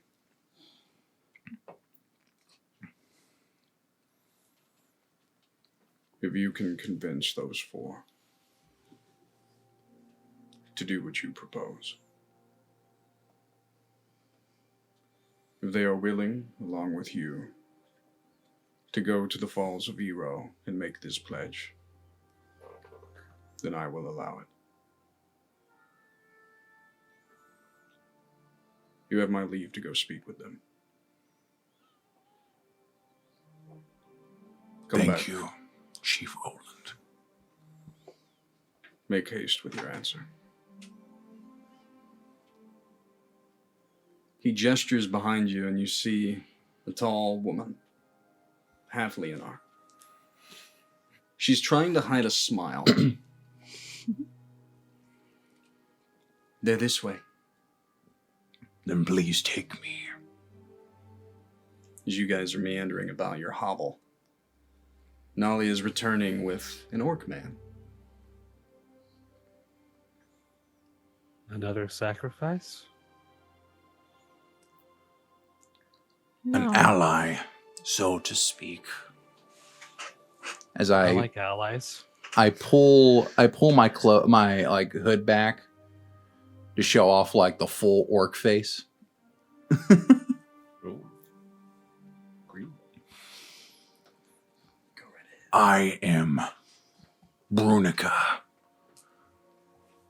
of Cedric Gore, son and heir apparent to Rook and Peltclaw's chosen. And I look around. Was I given any indicators of what these people look like prior? No. No. I immediately turn to the nearest person. I don't care who. Yeah, we And I just go, Sir Jophiel. Or Jophiel. Jophiel. Miss Jophiel. It's Sir. does he go to Cedric. to Cedric, Sir Jophiel? I don't know how these fucking humans Sorry, work. you have Miss Jophiel is over there. And then I look at you and go, Sir Jophiel. No. Lady. But she is a knight of the 13. Yes, but knights can be ladies. There's no rule that says they can't. Exactly.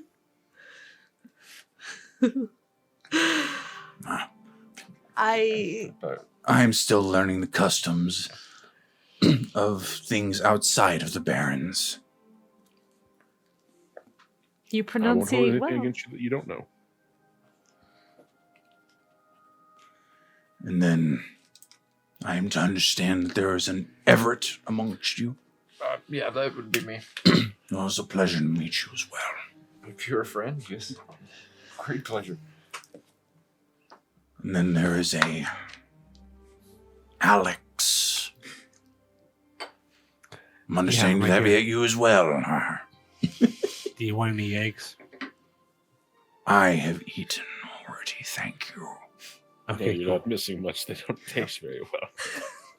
Yeah, he meant just eggs. Just egg.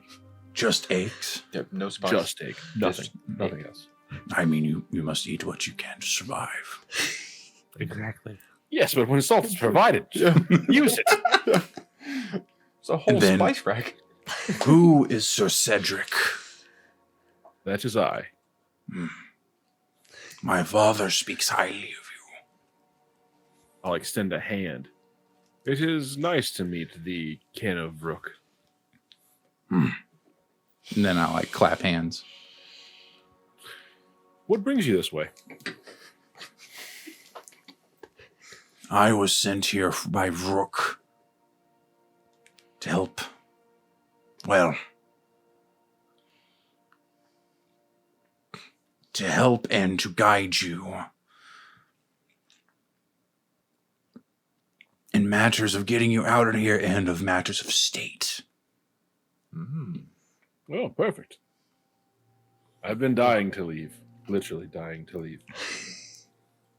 Well, Well,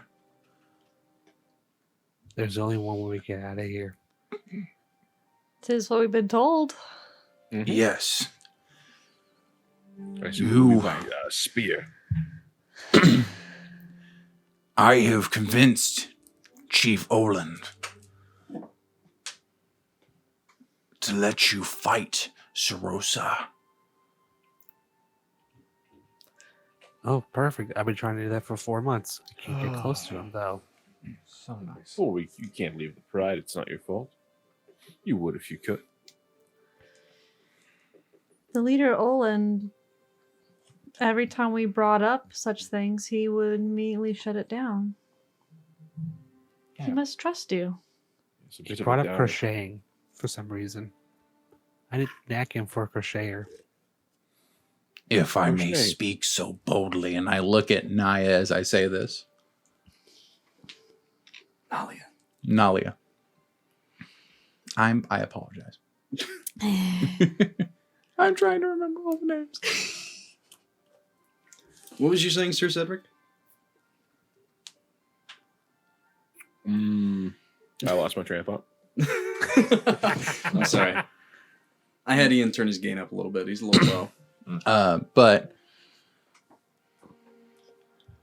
Chief Olin, I believe, is afraid of this Sarosa. Yeah, it does kind of appear that Well, way, I mean- doesn't it? I get it, but in our shoes, it's either we give ourselves up to be sacrificed to this guy, or we try to fight him. And if we lose, they get their sacrifice anyway. So who's really losing here?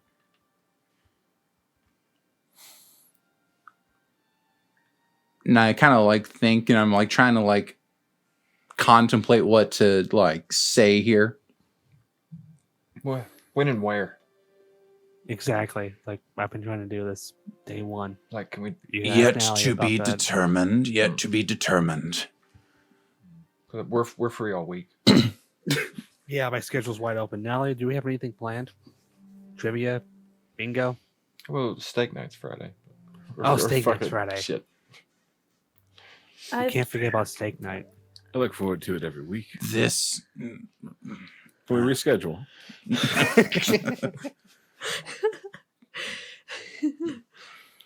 We must slay Sorosa. However, slaying Sorosa will not be the end of this endeavor.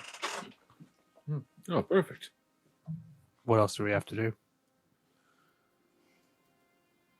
Yeah, is that not break the thingy? It does not break the curse entirely.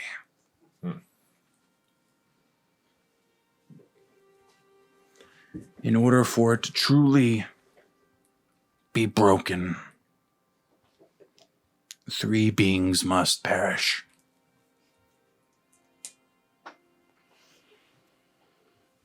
Do they have Like- names? Any 3? The lesser beast, Sorosa. Silthara. And I say this and I pause a little bit before I speak the next words. And Oland. What is The 2 that created the pact.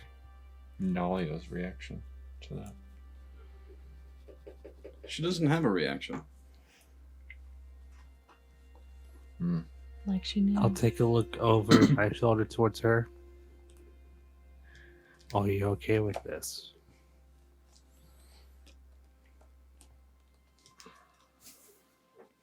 It's a lot to ask for.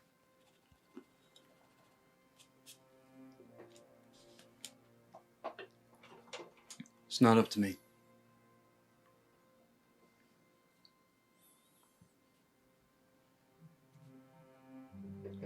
It is still your father.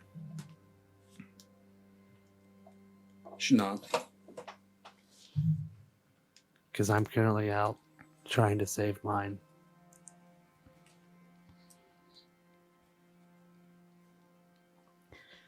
Sir Brunika, do you plot against Oland? Or does he know of this? On the contrary, I wish to help this clan.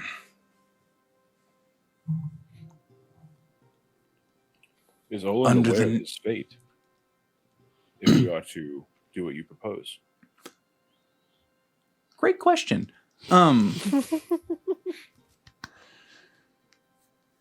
Brad, is Oland aware? Okay. You would assume yes. I would assume so. Well, Based on Nalia's reaction, or lack of it, so does she.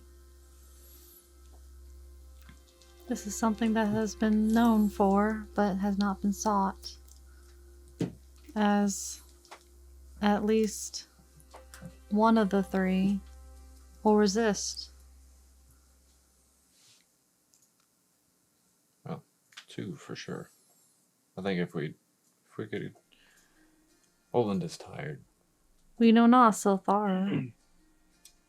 Yes. Well, Oland may be a gaunt kitty cat, but he has a lot of fire in his eyes still, despite his physical being. Yeah, for his people. I would not put it. Oh, yeah, that's fair. I But I think if wouldn't they're put it taken past care him. of. I wouldn't put it past him to be too prideful of the situation. I do understand that. I feel like he wants the best for his people. That's why he sent out sacrifices, sent out people to look for sacrifices. That's why we're here now. He didn't want that to fall onto his people. I'd say it's probably also why he never tried again. He found a somewhat peaceful solution to the problem and stuck with it. It begs the question, though, should we complete this prophecy Well, and break the curse? Would if we this don't, protect the 2 So, clans? Or would it make it as though it was before, where they would continue to war? So, through the name of High Lord Rook, I have promised them access to the trade network, as well as a potential seat on the council should we break this curse, and they aid us in doing so. And taking out this minor god beast takes out the one the Sharon people worship. Cut off the head of the snake, rest of the body dies. They'll have to reassimilate into one of the other two tribes. And as a worshipper of Pelt Claw, I am, for lack of a better term, spiritually obliged to aid the Leoran people.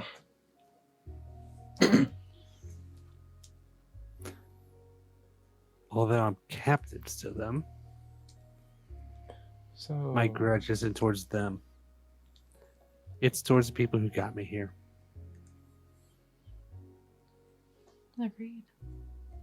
Hi. So you said they'll open up the trade route. They do all this just for trade? Trade's a hell of a thing. Well, yeah, but there's got to be more to it than that. They want representation. The reason they're in this situation because the rest of the nations didn't offer to help. So they were left to their own devices. This will give them more access to things. Well,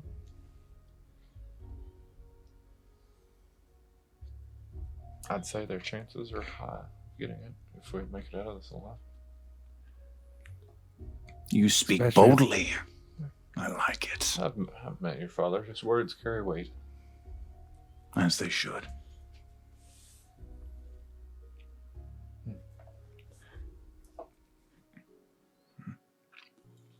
Well, yeah. I Let's guess, not keep the old man waiting. yeah, ask him for a time and a place. Well, why don't you... Well, I kind of look at Nalia. I'll let him know. Make ready for a long walk. Gather your things. Fuck yeah. I haven't shot a gun in 4 months. This is gonna be fun. Each of you are, of course, you already have your things to where you can get them. But of course, you can re-outfit yourself. Make ready for a trek into the jungle. As you guys are making ready, you see that Oland is the one making ready to go with you. No one else. When he awaits you at the edge of the Pride's Hearth. I fucking knew it. Oh. One last walk with us, Oland? He nods. Yeah. You guys want to take a trip? Before we go, I want to look out to like the village and stuff. I can see why you did all this. I don't hold any grudges towards you. I do want to be free. And this is the one shot I have.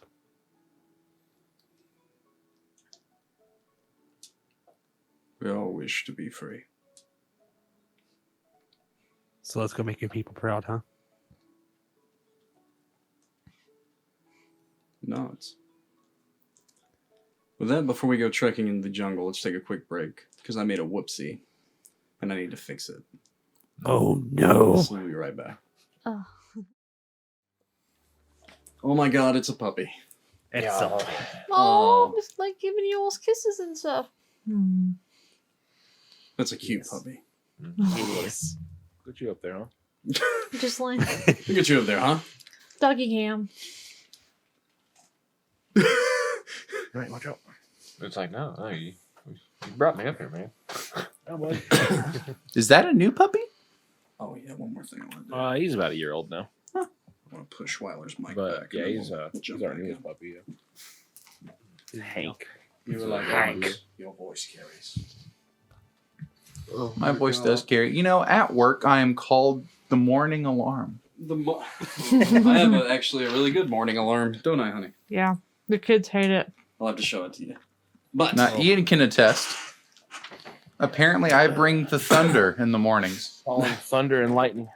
oh yeah. Thunder. So I can see okay. Wyler walk into work saying, Oh, "Good morning, America." You have to be And like the everyone's beacon of like. No, You're they're- always just so jovial. they Mhm. they don't know. Say what? So he brings the decibels. Mhm. I bring the decibels. Thank you for calling customer care. My name is Wyler. How can I make your day better?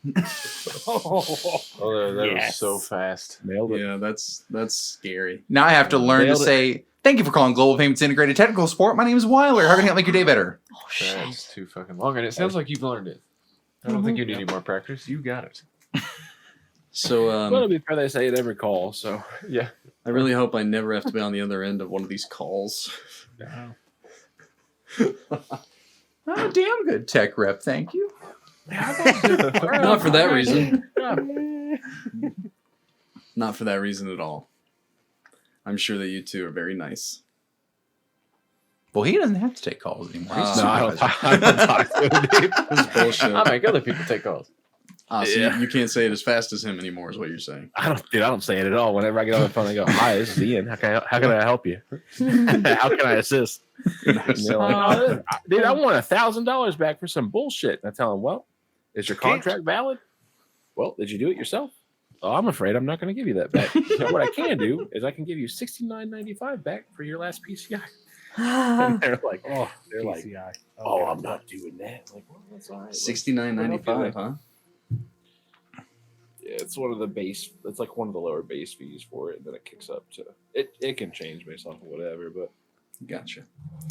Well, a disclaimer as we jump back in. Sorry for the audio shit. I still haven't worked out Ian. Ian gets quiet and then he gets loud, and now his gain's clipping. I don't know why. So instead of figuring it out live, we'll just go with it. And then if there was echoing from camera mics and stuff, apologies. It is what it is. We're working out kinks every week. It is what it be. But are we ready? Yes. All right. So as I get my head back into the game here. So each of you, with your wares re-equipped, there we go. You stand at the edge of the Pride's hearth. It doesn't seem that anyone's coming with you other than Oland himself. Nalia's holding back or hanging back too. Nalia's hanging back as well. We're making a trip to the Falls of Ero to see if what you promise is true.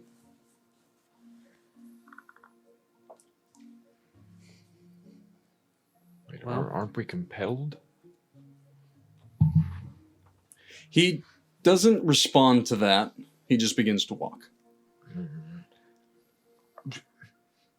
Oh, is that true? We're dead anyway. As you like grit your teeth, and the rest of you can almost hear it. Oland actually does break a little bit, and he chuckles, kind of a low This growl. is why my jaw's fucked up. Because that's what happens in real life. As you get further away from the Pride, he does seem to grow quicker in step, to stand taller, walking amidst the jungle.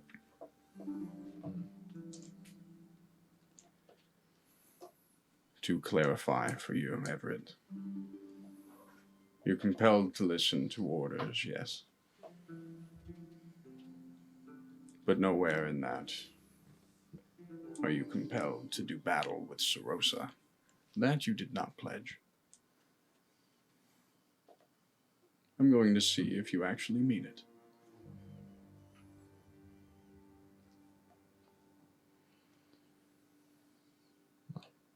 I'll go back on my word. So, what test do you want to? What proof do you need? The Falls of Ero have a great power.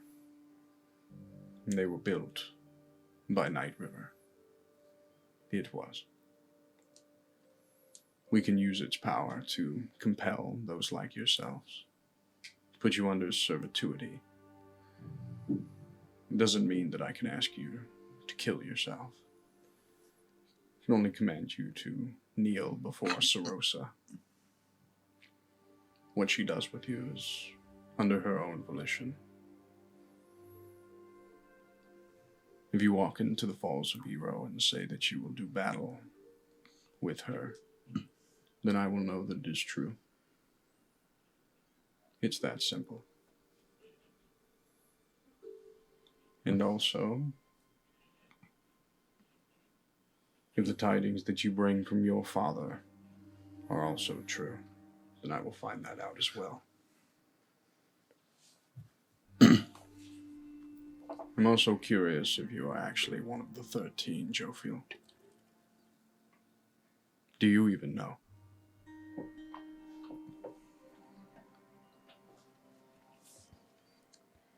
I have these memories of grandeur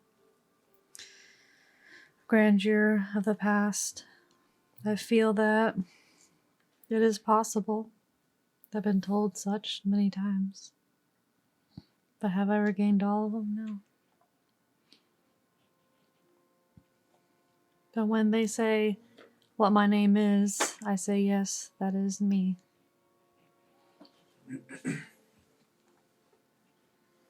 He nods. And what of you, Sir Cedric? You strike me as one that walks in the light of the pillars, not the shadows. I am. I do walk in the light.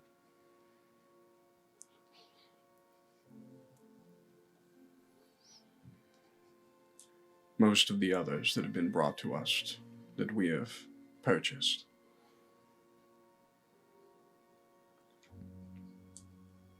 we limit it to thieves, ruffians, those that probably are deemed unworthy. There was hesitancy when we purchased you. I've been fighting it.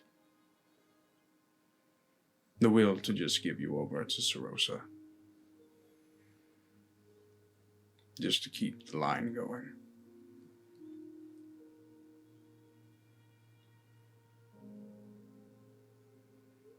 But we all get old.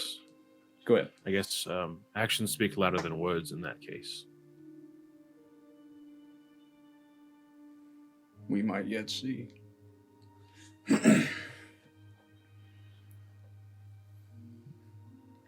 To be honest, I've reached the end of the line. My own pride looks to me as an elder fool, weak. The problem is that Nalia cannot be my forebearer. She's not full-blooded. They will never follow her. So when I'm gone, so will she be. If they don't kill her, she will have to flee this land. So that's why I've held on as long as I have. For I never had a son.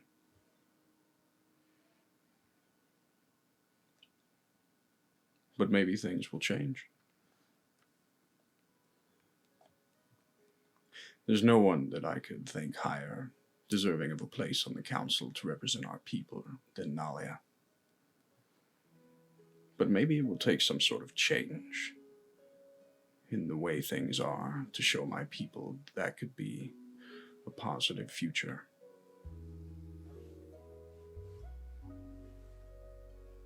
But these are just words from an old man. It's not the first time a half-blood has made it to the council. Is it Brunika? Your father. This is true. A half-orc sitting on the council. It is unheard of.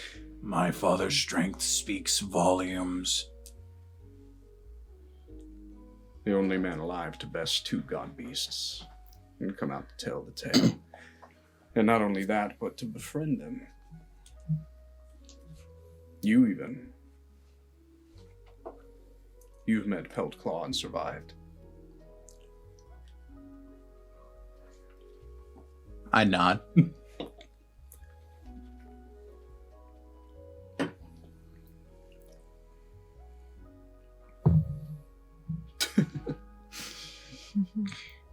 He continues to walk. There are many a creature out here in the jungle. Actual lions and panthers. Giant snakes. Grotesque spider-like beings. But they don't come near Oland. They seem to make quite the wide gap of his presence.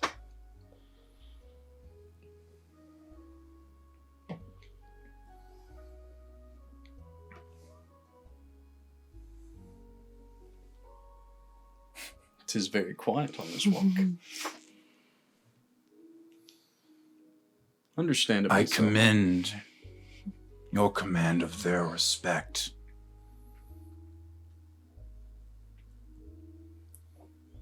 As I gesture to the beings that lurk in that lurk in the forest, just kind of eyeballing us. I may be old, but I still have some strength left.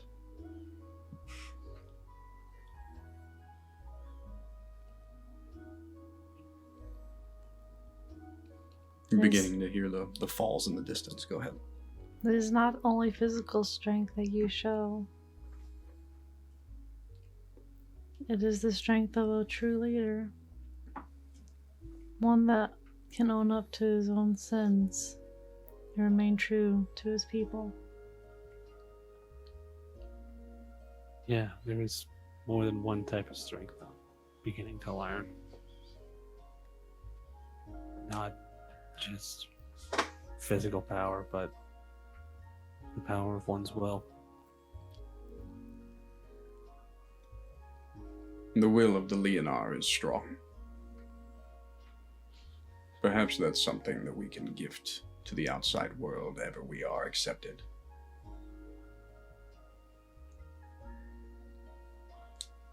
I would appreciate that.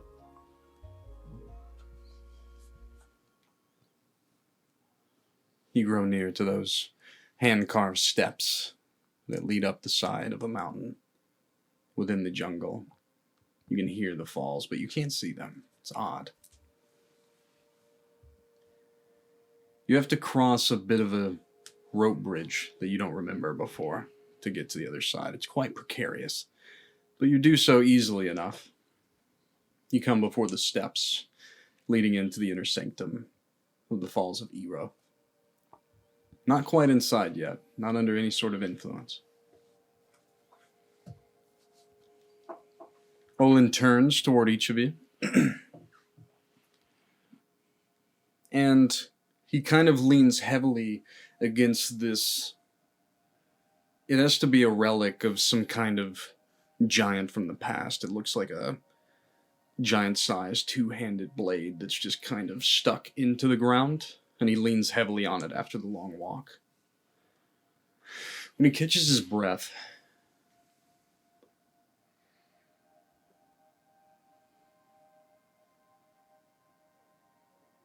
so you would do battle with Sarosa.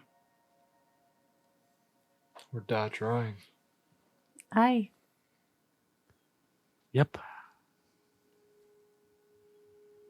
Of course. The progress of our people demands it.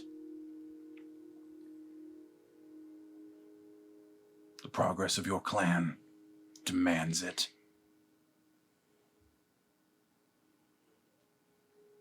In the old days, we did not have the power of a waterfall to make sure. When I was young, we just had the word. Or you shall bear witness to it, as you have traveled this way. And she goes to, assist him. You help him steady himself on his feet, and he genuinely smiles.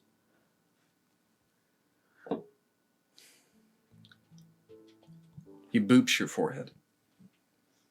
And you feel a weight over your soul escape you. And he gestures to the rest of you, and you feel that weight escape you. I don't need the falls to tell me that you would do it. I believe you.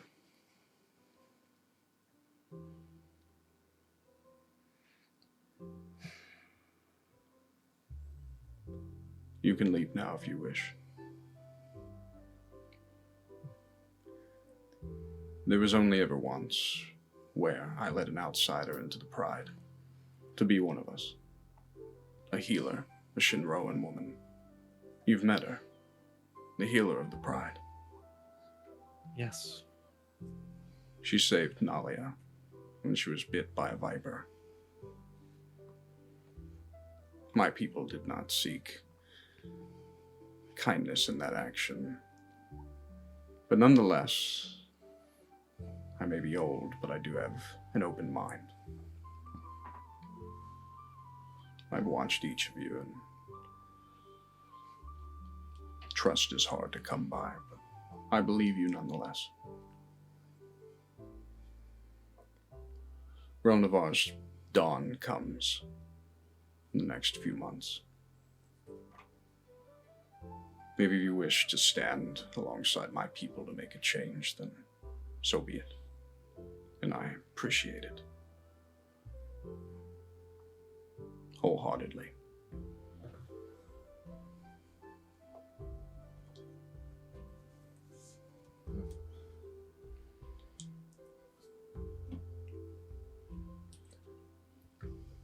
Thank you for trusting us. I know it's not difficult. I'm sure every ship that has crossed by, you've looked at with anticipation of attack.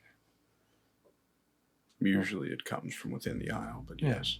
Or what ill news could be that, outsiders aren't looked on fondly here. So.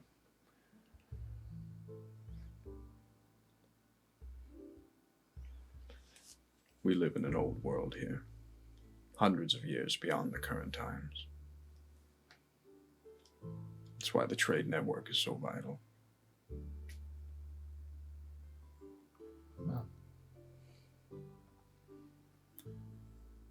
Alora wouldn't be happy to have the Shinroan people a part of that. That's what's held us back all this time. So you're not wrong. The three heads of the Prides and the Maw, it must be dealt with.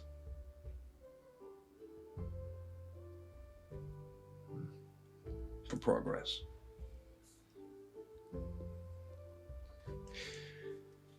Well, I have not walked my jungles for some time. Perhaps you would help an elderly man see them in full before we head back. Of course. Yes. Be an honor. You guys begin to walk, heading back toward that precarious bridge. There's a silence in the air. What light was left begins to fade. The jungle begins to shake and quake with anger. You hear in the distance a primal howl, panther-like. Like something, like a panther being grabbed, beaten. It hisses. The trees begin to move in the distance. Jophiel, you feel something coming. A shadowy creature bounds from the darkness. Its maw grabs that large two-handed sword in it, pulling it free. And it lunges at Oland. Please roll initiative. Yes. Fight. I don't know if Oland's going to be part of the initiative. I like to give him advantage on his initiative. He is a part of the There initiative. it is. He there is a it part of the is. initiative. There it is. You want to know? You want to know what I rolled for fucking initiative? I would love A to. 1. A 1. You are correct. Yes. There he goes. That's the Wyler we know and love. And we're back. We're back, baby. May I use the heritage trait that I chose? Yeah, of course. Why not? Thank you. Oh yeah, yeah. Nice. Oh, I'm curious to know what heritage trait he has. Did we all Fuck. choose differently? You know? Was I it don't- I another don't- one? Wyler, there's No, you I didn't. always Yeah, you forget. did. Snake eyes? Yep. Yeah. Wow. Honey, will you grab me a mini for Olin behind you real quick? All right. 2 natty ones in a row.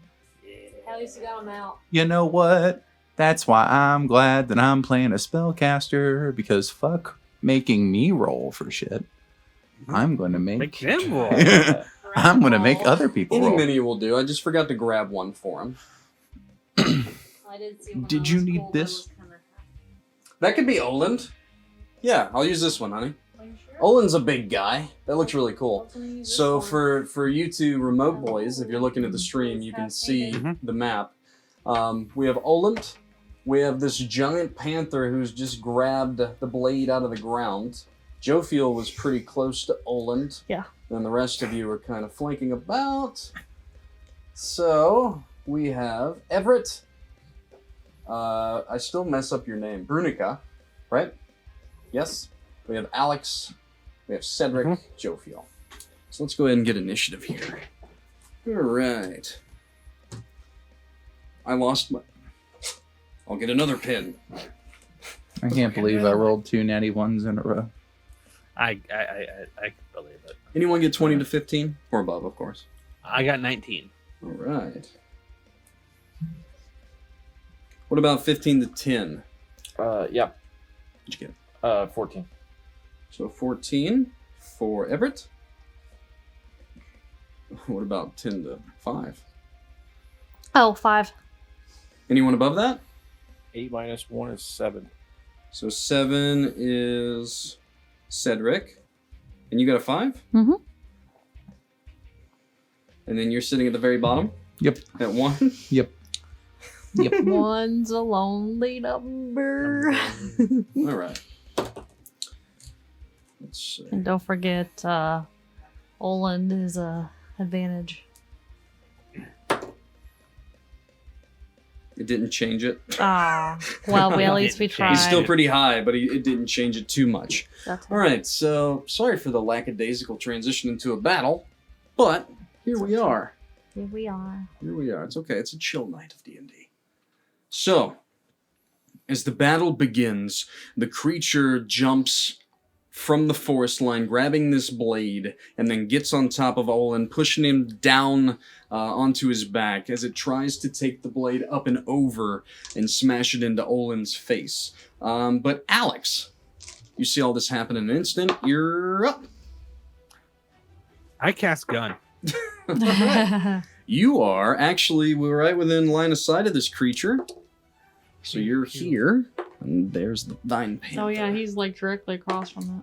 Does a 13 hit? Ooh, a 13 misses, actually. Oof. So it goes wide. Get his attention. Pretty freaking close, though.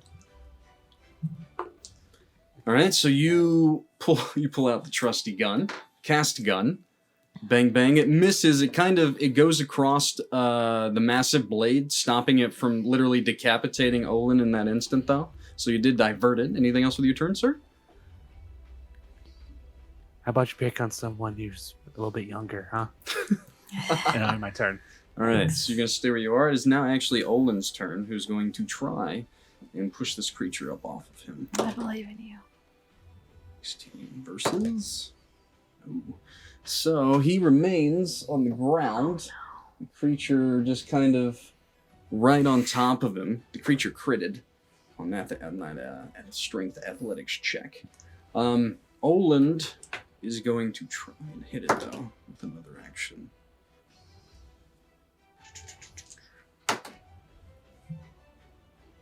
Olin claws the chest of this giant panther.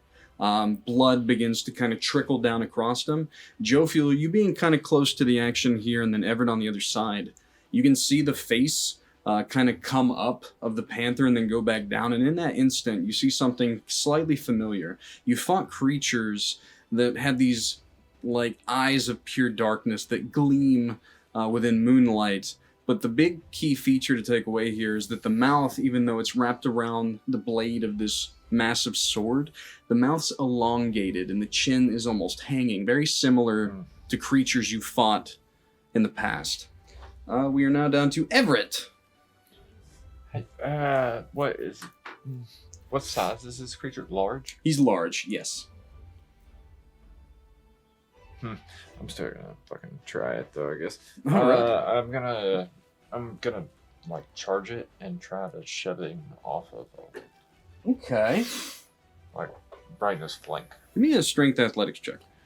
Show. Part of one. Well, we're low level. I cast action shove. Yeah.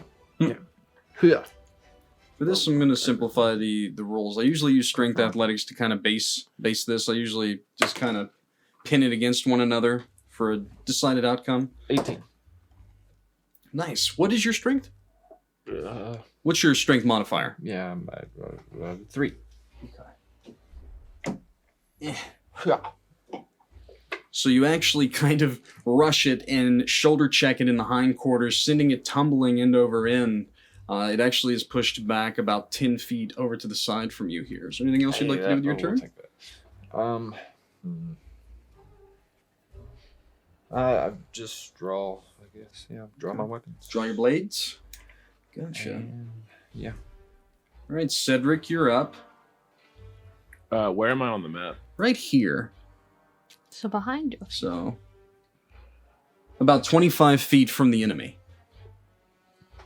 Okay, just move me to the enemy, and then I'll go attack it.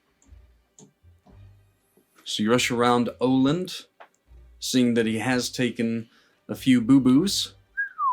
I critted on the first. And it begins. Here we And it go. This is begins. the Ian that we knew. Bonus action was 18. Nice. So max damage, roll the dice, add the modifier, of course. You got smite, right? Smite, motherfucker. You got those smites, right? You gonna roll out a smite? Of course. Right. So the crit damage will be 8 times 3 is 24, right? Yes. Very nice. Okay, so 24 plus 12 and plus 4. 36, 24. 40. And You're then for the back end of the staff, yeah. So there's more of this. 4 plus 4 is 8. So you kind of lunge around very Spartan style, kind of dipping in between the blade that it tries to put up to riposte you, essentially. And you dig it into the shoulder, and it slides down along the neck of the creature. And then as it kind of rears up to try and fling its head towards you, you literally smack it in the face with the butt end of the spear. Very cool. Anything else with your turn, sir? Nope, that'll be it. All right, Jophiel. Oh, is it my turn already? Mm-hmm. Holy Yes. shit. Brunika, you're on deck. You're down there at the bottom. Yeah. Oh yeah, you should. Okay, I was like, wait a minute. Okay. I did stuff. Yeah, everyone's done stuff. Don't worry. I haven't done this before. We like hearing that. That's fun. Mm. I've never done this before. I haven't done this before, mate. And then I've- blasts. Explosion. Yeah, I haven't done this before. I will cast a spell at it. I'm pretty sure I've heard you do stuff like that before. Yeah. I cast spell. Does a 16 hit? A 16 does hit. Yes. Yay. So the spell I was casting was through my staff. It was guiding bolt level 2. Oh, nice. I hit it. It does damage. And you can shoot over Olin since he's on the ground here. I'm just using kind of a large mini for him to represent his size. But with him kind of sprawled out there. I assumed I could because Yeah. I did. I assumed I could because I did. You know that? That should be a shirt. I'd buy that- one. I That's would pretty too. good. I would too. That is 20, 21, 23 radiant damage, and the Wow. next attack that is made against it has advantage. Very cool. Is that going to be your turn? I will stand between Oland and the creature. Bearish? Yep. All right. And as a bonus action, should I do this? Yes. Yeah. I mean, why not? I'm gonna cast Shield of Faith on Oland. Very nice. What does that give him? +2 to his AC. Right. It's a concentration. He is up to a 15 AC. It's not too bad. Is that going to be your turn? Yes. All right. Brunika. So, quick question. Yes. Is there a way that I can cover the creature in a 15-foot cone without hitting anybody else? How much movement you got? I have 30 feet of movement. I would say so, yeah. Yeah. If you move 15 feet up to there and angle it to where the edge of the cone is just encompassing the creature and the rest of the spray is out to your left, then yes. You got a Okay. burning hands me? Yeah. Oh boy. Deck save 13.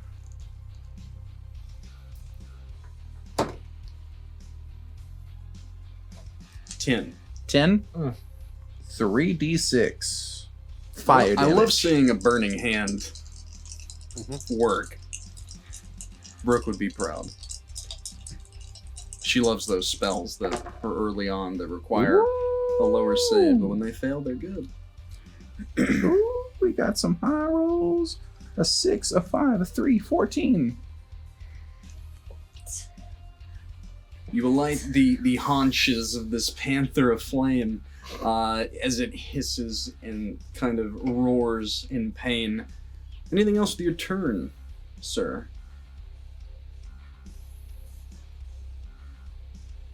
Just double checking here. It's been a minute. Nope, that's an action. Everything is an action. I am good. Right. Top of initiative order, we have Alex Dawnkeeper. You stand Yay. here on the map, my friend. Sorry, I'm in your way. Enemy is here. I will move so I don't get Jophiel shot. isn't in the line of sight. Yeah, I don't want to get shot. You could Yeah. go just to his left a bit. You can shoot Mhm. between I think me. that you could actually get there and kind of, actually probably there. Yeah. And that would give you line of sight. Shooting between Everett and Jophiel, which are quite close together. All I would say is that Yeah. if you critically fail, you're going to hit one of them instead of your quarry. Perfect. So, yeah. Perfect. So just don't crit fail. By God, please don't. You have Um, 5% and then- chance. Could you? And then you hit him with a Got guiding brains. blast, right? Yeah, you have advantage. Yeah. Okay, cool. That helps. You would have to crit fail twice. No snake eyes. Also not. Don't pull a Wyler. It's I already happened in the didn't. beginning of this campaign. 17. Uh 17 hits. huh. Wyler intro episode. Snake eyes. 10 piercing damage. Nice. This time, the gun blast lands kind of into the side back thigh on the right side of this panther, with kind of a wet thud and the sound of breaking bone. Anything else with your turn, sir? Nope, just reload. That'll be it. All right. Oland is going to stand.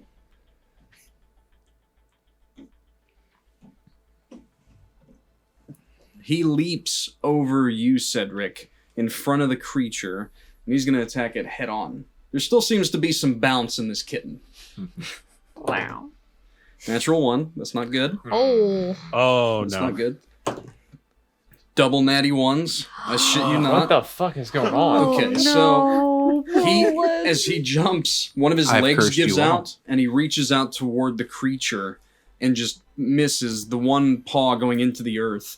And then as he reaches up toward it, he just scratches his paws against the blade itself, sending sparks. I knew I should have He's just kind of sitting there on his knees, breathing really heavily. That's unfortunate. That wasn't scripted. That is just unfortunate. You know, at least you shield of faith them.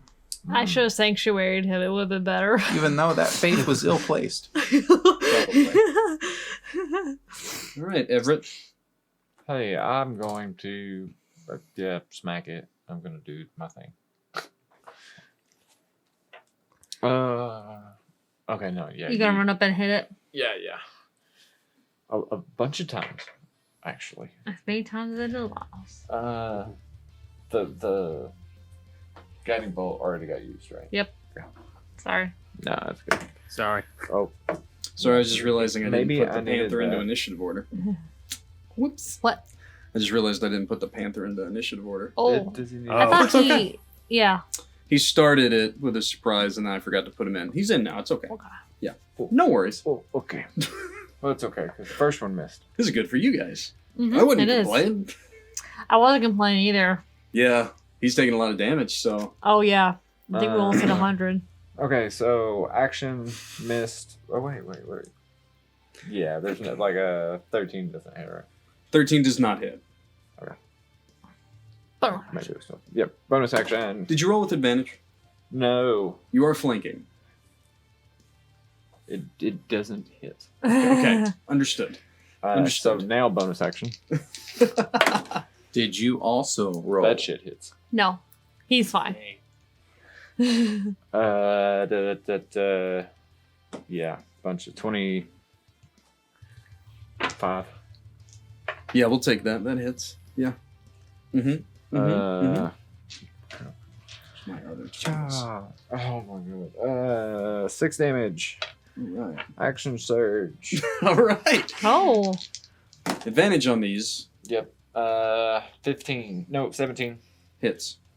Yeah, Olin may be weak, but he's still got the attention of this creature. I have The creature's. Oh, go keep going. Sorry, sorry. I was pointing out a fact to you guys, but I'll say it in just a moment. That's my bad. Yeah. Okay, so it's just one more attack. 'Cause, Okay. Yeah, you don't get your bonus action back, Alex.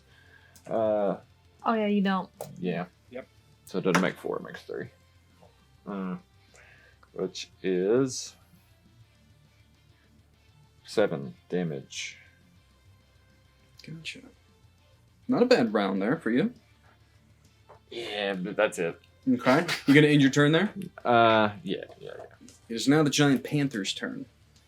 It begins to just maw Oland, trying to. 15. Another natural one.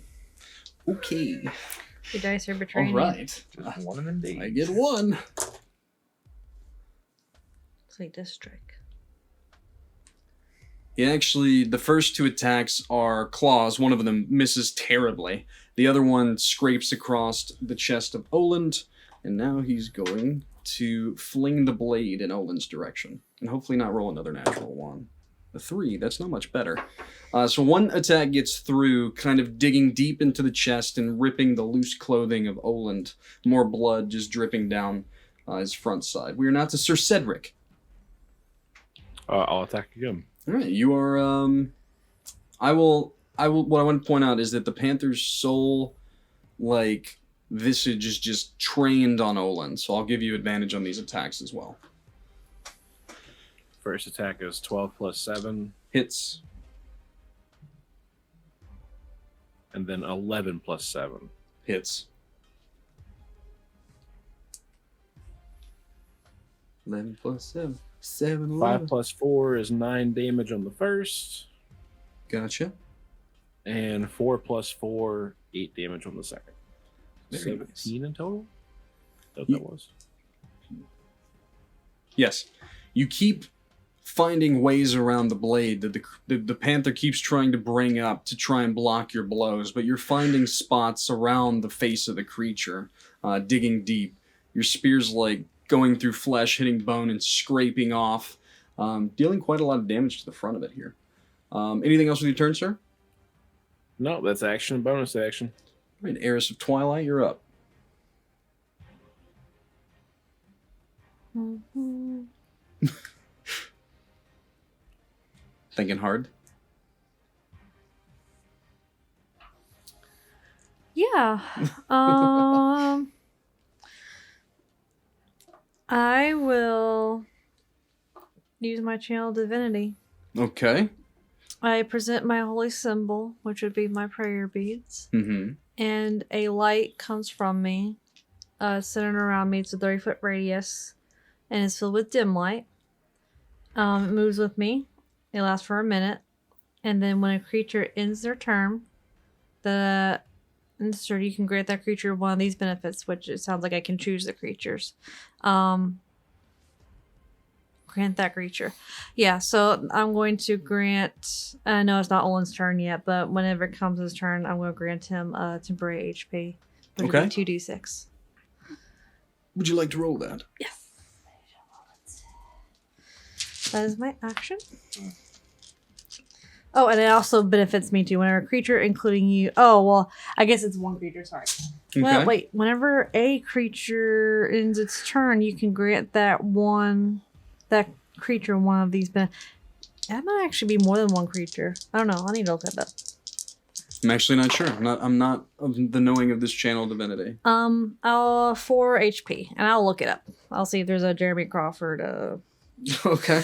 has talk about it. Gotcha. Bonus action, I don't really do anything with it. I'll just stand my ground. All right. Brunika. I just hear tribal music every time it's your turn. Yeah. I'm gonna step back one. Well, I can't really cast Burning Hands anymore without hitting somebody. Yeah, that might be bad. Give me something new. There we go. So what would you like to do, sir? Oh, it says people have been saying creatures, not just creature. So, I'm gonna go ahead and do some other cool druid shit. Okay. I like cool druid shit. You're gonna transform into another giant panther, and the giant panthers will fight it out. No, even better. Okay. Better than 2 panthers? I mean, I'm going to use one of my wild shapes to summon my wildfire spirit. oh, cool. That's cool. Do you actually get like another mini on the board here? Yes. All right. Well, I got a red die, which I think is yours anyway. Where would you like it? Right next to the panther. Like right here? Yeah. Okay. And it looks like a lion. Very cool. So this miniature flaming version of Pelt Claw just comes out of nowhere, roaring out of the ether. Yeah. And then that was my action. I can use a bonus action to make it do something. Like a spiritual weapon of sorts. Mhm. Yeah, because the way it's worded is weird because it takes an action to summon it, but it says, oh, it takes an initiative immediately after your turn, but you have to use a bonus action to do something with it. So it's like, Hold on. Summoning sickness. You can go ahead and use bonus action command it to do something. Why not? We'll treat it like a spiritual weapon. Oh, well. Oh yeah, it's true. So spiritual weapon lets you attack at the same Yeah. turn. You summon it. Yeah. We'll go It's ahead and not throw it in summon here. sickness. With the fact that this creature is so honed in on attacking Oland, it even makes more sense, to be honest. So. actually, quick question for you. Yeah. May I summon it like to my side, about there? That works Okay. because this thing only has a ranged attack. Gotcha. Okay. I hate it because I have to roll it, but it is what it is. I'm gonna have it use its flame seed attack, and that is a 6. I am never. Let it be known, I will never roll again. It will all be making other people roll. What about a dice tower? Have you ever tried I that? am a support character, is what you're saying. No, just I know. if you're in the vicinity of my AOE spell, the consequences. Yeah, sorry. It's a pre-apology. I get it. There will be consequences. Yes. Brunika, you get 4 HP, Cool. and or temp HP. Sorry, Is that your turn, sir? That is my turn. and your creature gets 8 temp Mr. HP. Dawnkeeper, what would you like to do? Are you looking for line of sight here, my friend? Yeah, I think I head bottom left from my view. Like 25 feet. I should be fine. Diagonally. From right there, you have perfect line of sight. Oh, cool. That's footage. I Perfect. still might punish you if you roll a natty 1, Yeah. but Yeah. Jophiel and Cedric's eardrums. They don't need them. yeah, they don't need eardrums. Why does a Just paladin of eyes. Essos need eardrums? He just What? smites. He doesn't have to do. He just No need to hear. the power is within me. I don't- have the power. I don't need to hear Faith. I am Faith. Oh, I I don't hear faith. I am faith. With cotton balls in his ears, blood trickling down. 18. An 18 does hit, sir.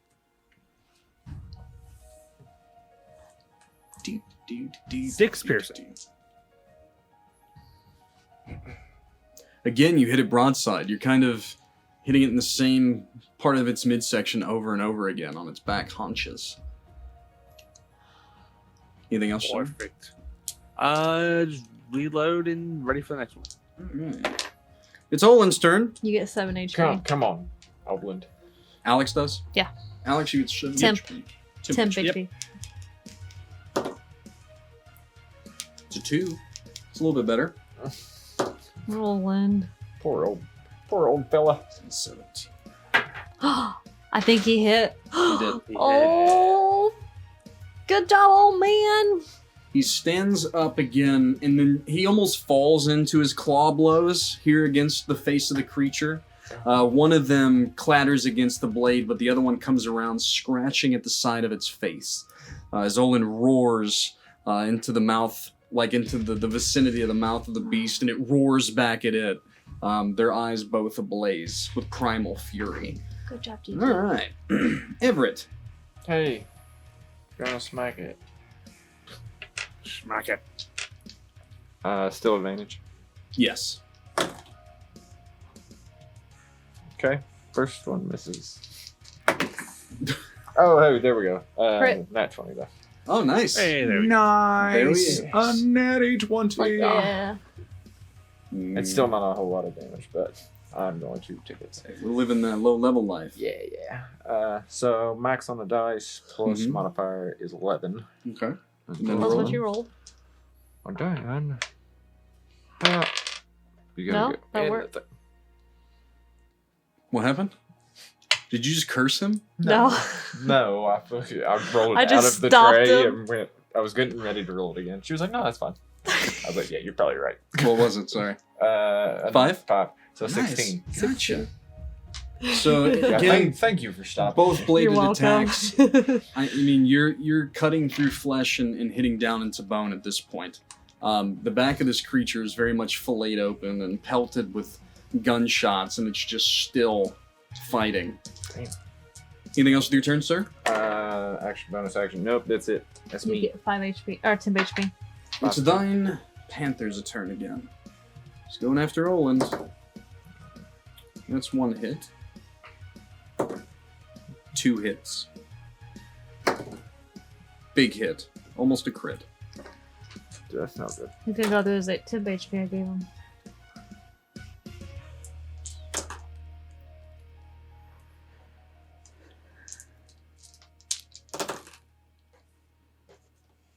Oh, no. I just realized it would be probably really good to make sure that he gets back. Mm-hmm. What the fuck did I hear? Oh, that's not good. The creature rises up and comes down, the weight of the sword, the flat of it hitting Oland in the face, pushing him back down to the ground as 2 claws scrape across his chest. Oland is down at 0 HP. I can do All right. nothing about Sir Cedric, it's your turn. I'll attack. Well, hopefully twice more. Are we still rolling with advantage or no? Yes, for the rest of this round, his gaze is still very much upon Oland. Olin's not dead. He's down. He's at 0. The first is 11 plus 7. The second will be 14 plus 7. Those hit. 3 plus 4 is 7. And 3 plus 4 is 7. Its gaze is a little bit more open-minded at this point, so your blows are going through, but it's starting to get a little bit quicker now that Olin's like looking very injured. But you still do land true. Anything else for your turn, sir? Nope. All right. So Jophiel. Cedric, you get 4 temp HP. Cedric, 4 temp HP.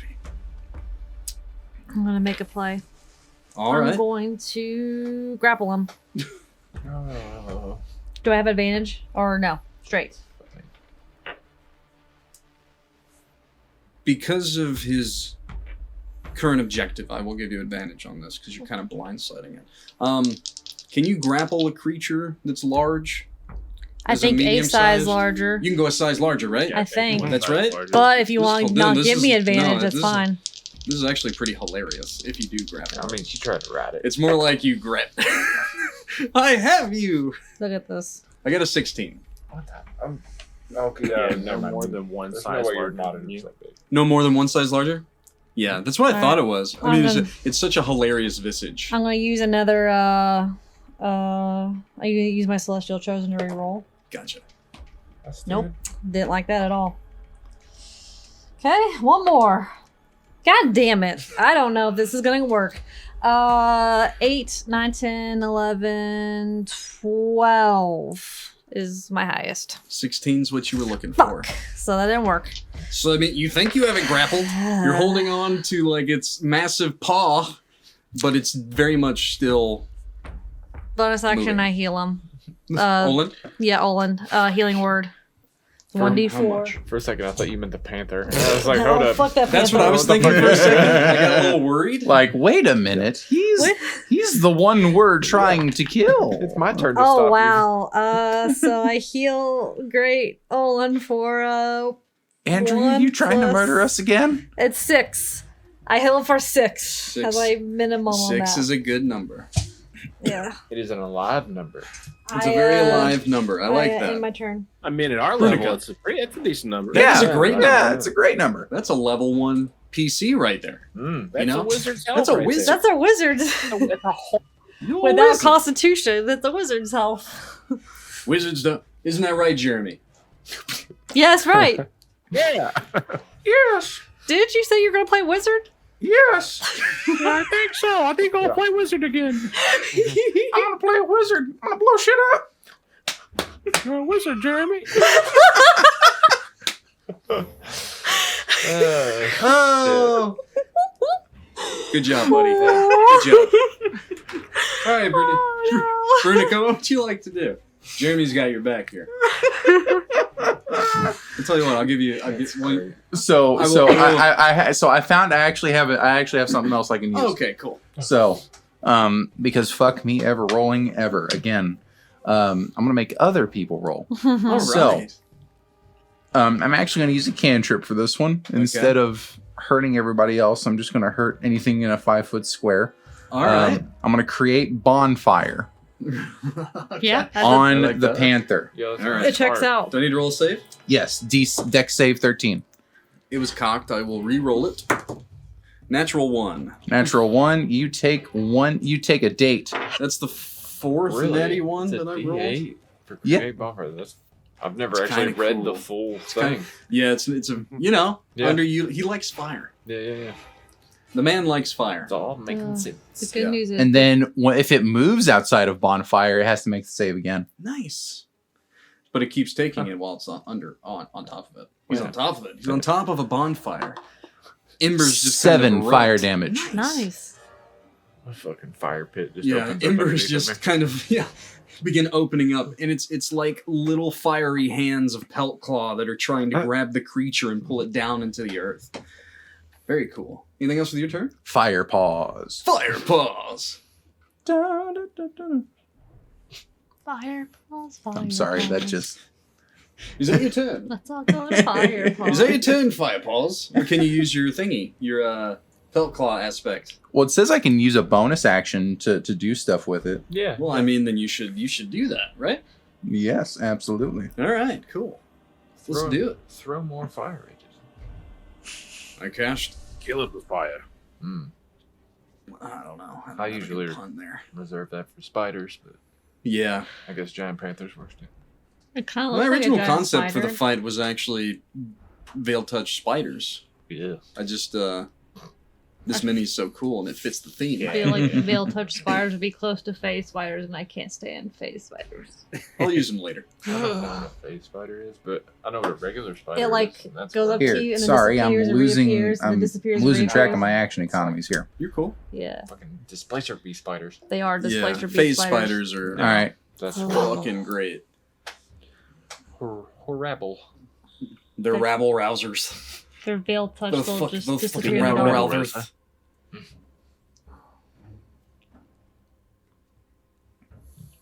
All right, I'm going to. All right, so I'm going to bonus action. I'm going to shoot it with flame seed. Oh, Is yeah. what he said. Okay. I'm sorry. I'm What? sorry. That bumped out of the tray, but I got a 10 plus 5, 15. That hits. That hits? What? Hey. You did that. You hit 1d6 plus 2. You done did it. 6. Nice.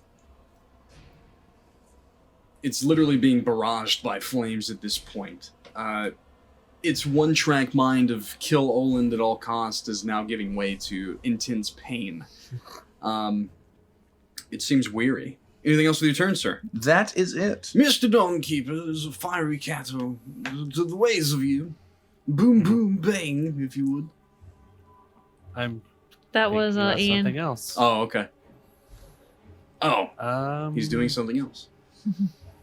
Is there anything between 1 and 5 pounds close to me? Fucking nice.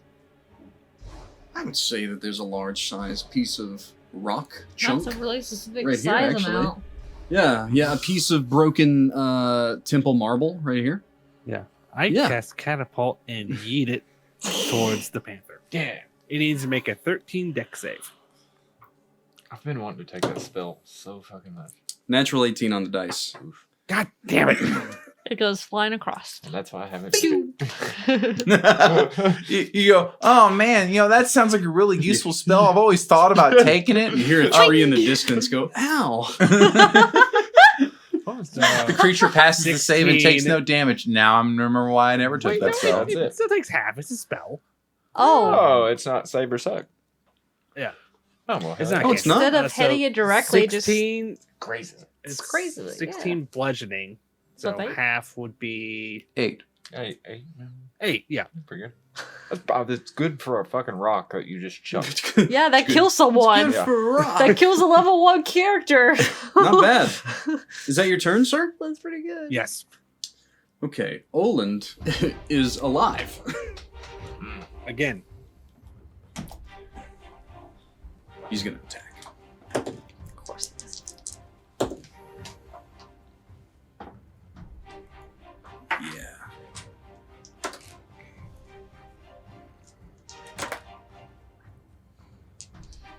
That's pretty good. 18 damage from Oland. Fucking yeah, there you go.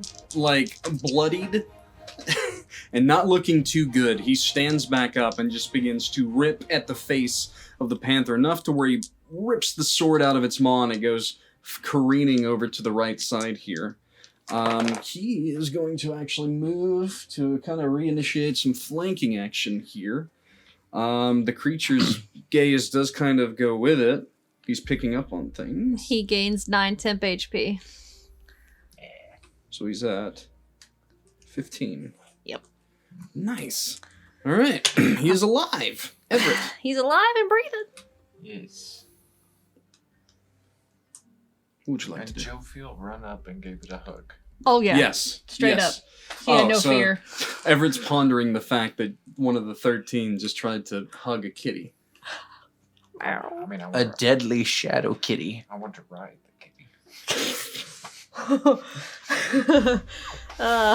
You want First, you have to grapple But- it, then you have to put it to the ground, and then you can ride it. Yeah, I can like- get that. like suplex it? Yeah. I can get it. Oh, you want to jump on top of it?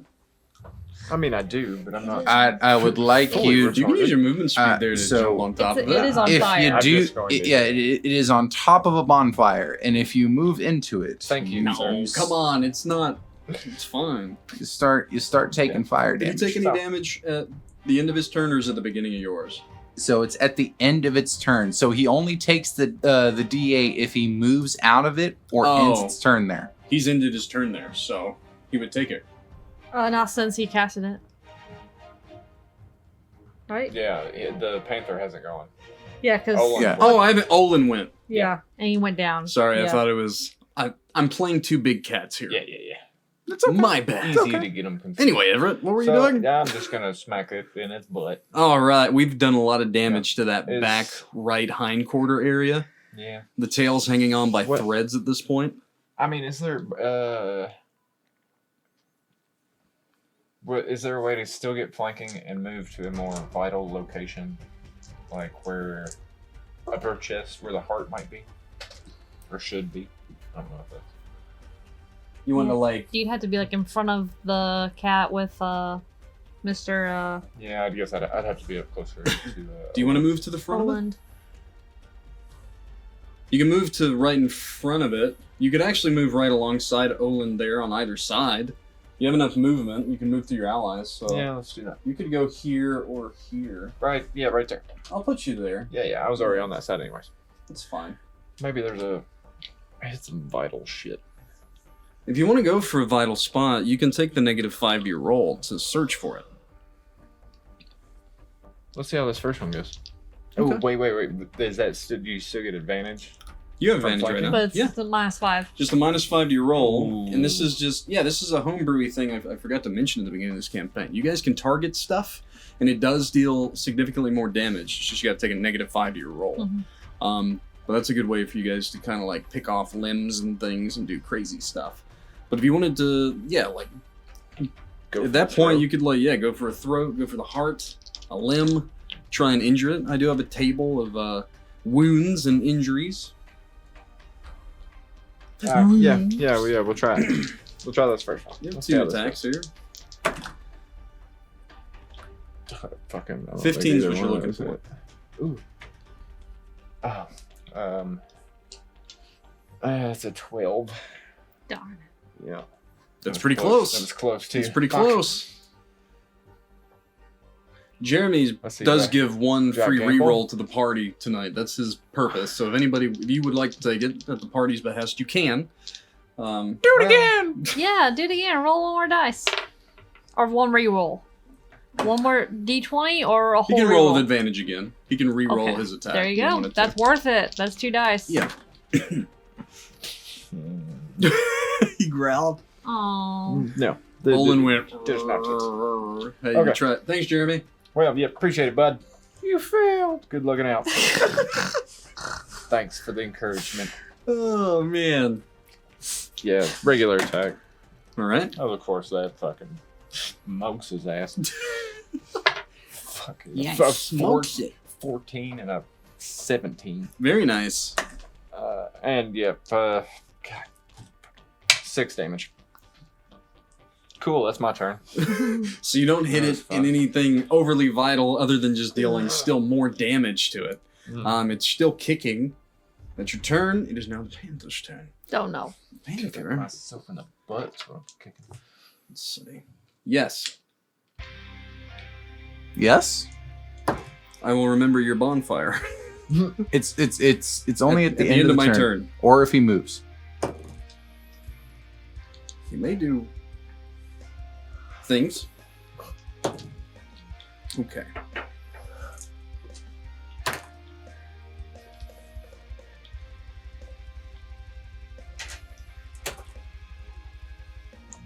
Okay. So Olin's back down. But there's a third attack that did hit. Hmm.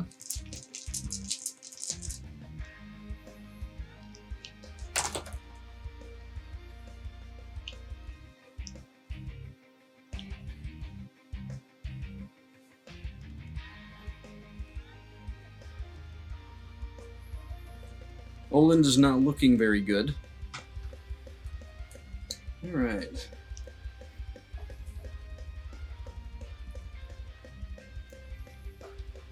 The Panther is going to leap, so go ahead and roll that damage. Well, so it has to make the save. Attack of opportunity, attack of opportunity, attack of opportunity. Everett, Jophiel, answers Cedric, and the save is... Roll natural 15. What's the save? 13. Okay. Is it with advantage or just straight? It's an attack of opportunity. You can get advantage on those, can't you? I mean, Yeah. through Yeah, flanking, ready? I feel like. Yeah. I'm gonna grapple. Can you grapple with an attack of opportunity? I don't think you Yeah. can. I don't think it's just an attack. Maybe with a feed. It's just an attack. It's an attack action. Any attack action you make can be grappled, I thought. It's a grapple's an attack action? Yeah. Yep. But I don't know if you can grapple with an attack of opportunity or not. Can That one I don't know. With 16?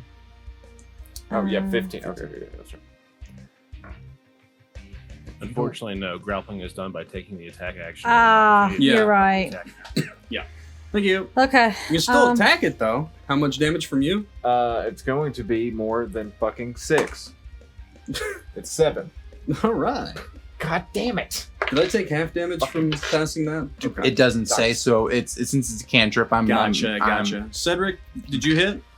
Yeah, 11 and 7. Or sorry, 11 and 17. 11 and 7 is 18. Yes. And then 8 plus 4 is 12. Very nice. Does a 16 hit? Yes. How much fucking damage is there? 10 bludgeoning damage. Whack. Okay.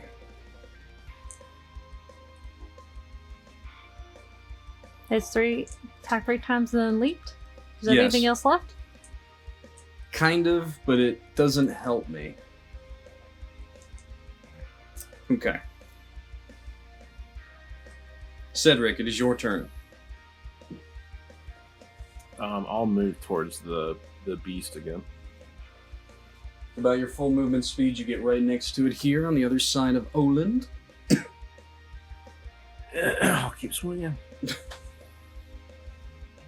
17. I assume we're not attacking with advantage. No, not right now. Okay, so You're 10 on island with the beast. 17 and 7 is 24, and then 10 and 7 is 17. Is that a 17 hit? Yeah, 15 is what you're looking for. Okay. Oh, On the regular attack, 3 plus 4 damage is 7, and then 2 plus 4 damage is 6, so 13 damage total. The creature seems to be slowing heavily. Lots of blood loss. You can see that its mouth is very agape in a fashion that doesn't make sense, as if its mouth itself is almost morphed, shimmering within the ether itself. Its eyes speak to something beyond the creature to you. Being a paladin of Essos, you just see vile and darkness before you. You see more of the essence of the creature than it itself, as if something else is controlling it, like a puppet. Is that your turn, sir? It is, yes. Jophiel? I will walk up to Oland. I'm going to grapple him and pull him 15 feet. Well, I don't know how much feet I just used, so whatever I have left. 10. So I could pull him back 10 feet. And then bonus action, I will cast Healing Word on him. 2, so that's 7 HP. And my turn. Alright. Brunika. I want to move my full 30 feet to in front of the beast, if possible.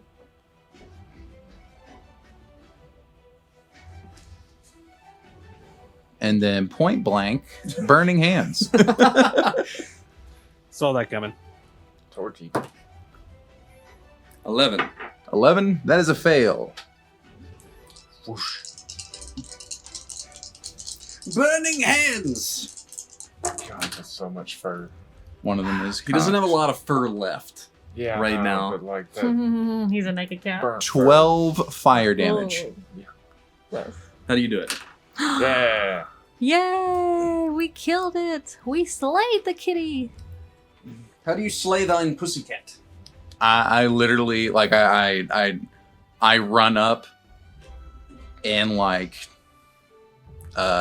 with my staff I'm like, feel the power of Pelt Claw, you inferior beast, and then I incinerate it. That's sick as. Yeah, that's sick. That's really sick. cool. Yeah. And as the creature goes down, it begins to. You almost see a shadow eking away from it into the grass. And we'll take a quick break right there as each of you turn and see Oland clinging on to life. Oh no.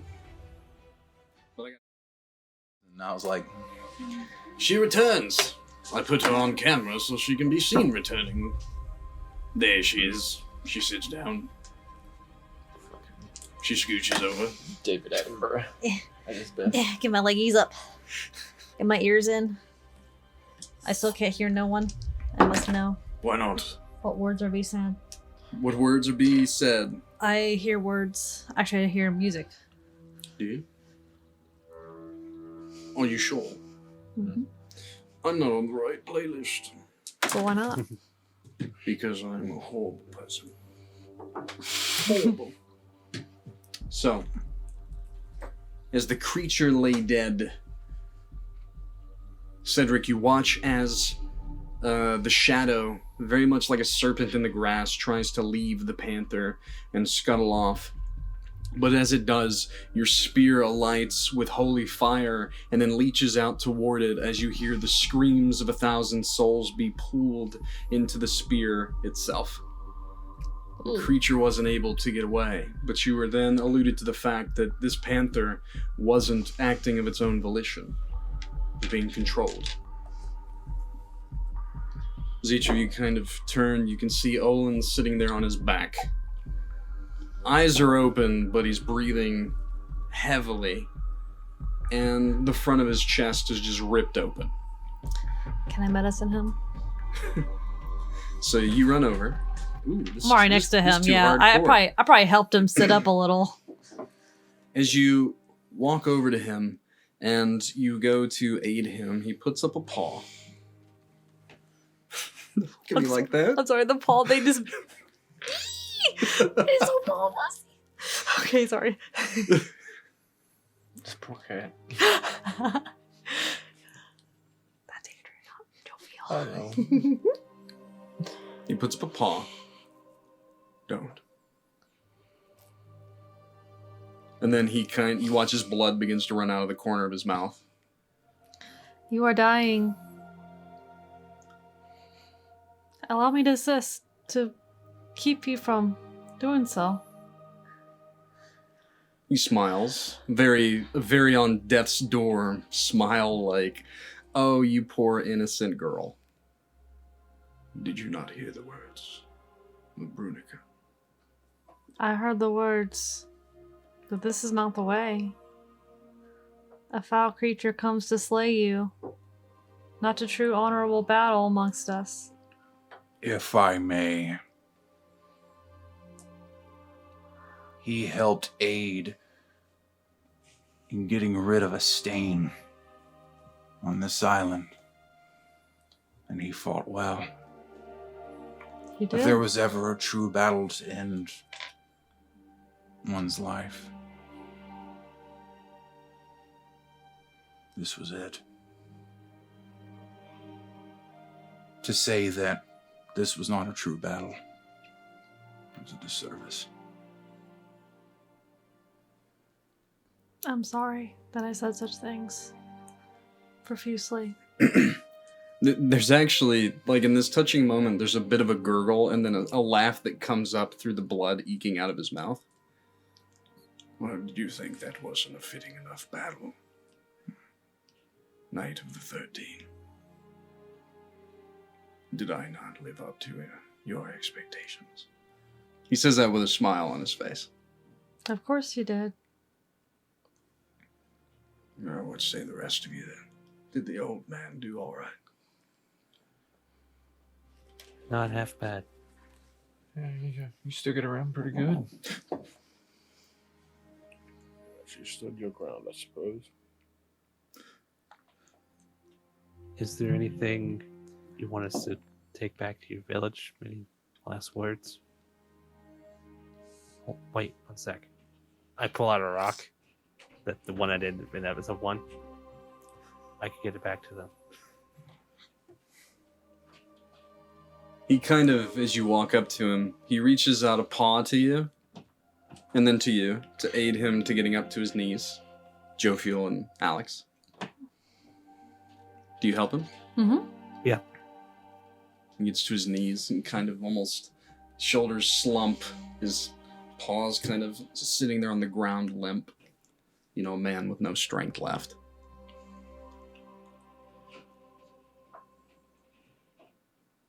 For this to work, I need the final blow to come from one of you.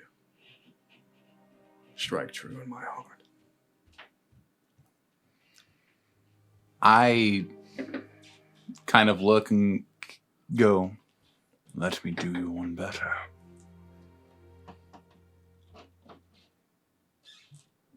Let me aid you in joining your creator in the afterlife. He In does. his fashion. He does lock eyes with you. I don't wish to leave yet. Brunika, son of Brook. I wish to give a gift to that is willing to strike me down.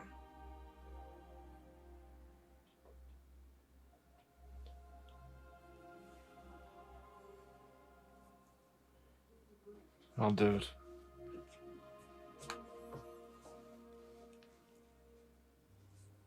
He nods. I figured as much. But he says that with a smile. I also have a request. I know you can't pick it up, but I grabbed that. How big was that sword? Like, too big to carry? Could I just drag it over? You could drag it over. Yeah. It's big, but I'm not it's gonna. just kind of like double your size. Yeah, I'm not gonna kill an unarmed man though. So I'm gonna. Understand? So you drag the blade over to Yeah. him? One final blow. He takes it in his hand and then pulls it into the other. And just as quick and as easy as I can make it. He kind of, before you make the blow, he takes one of his claws and cuts right above his heart with an X. And then he looks up at the sky. How do you do it? Yeah, just a swift thrust. Through and through. That gasping of breath. Rip through. Pulling out the blade, there's that death rattle. Slowly he falls back, the blade kind of on top of him. Similarly to that shadow that tried to run away, Sir Cedric, there is something here as well that you've witnessed. When a creature dies in Alora, the soul must be taken somewhere. To those that think they are of high enough accord, perhaps they get put in a soul vial and shipped across the sea to silver coins. Perhaps they go to the Triadic Conclave to be put into the Well of Souls, or perhaps they deteriorate and they go to the World Soul Tree. There's many ways. This one doesn't immediately walk toward your spear, which it's akin to do when something dies, especially that of this strong of a soul. Instead, its body of Olin begins to deteriorate quickly. Kind of with the edging of the moon that's coming overhead and the light that basks across Oland. And you watch as the bones begin to dissolve away. Pieces of him begin to dissolve away, but something's left behind in the end after several minutes. A pelt, which lay before you, Everett. And you can almost hear, as the last words off in the distance, wear it proudly. Pick it up. Now put into your inventory the Cloak of Oland.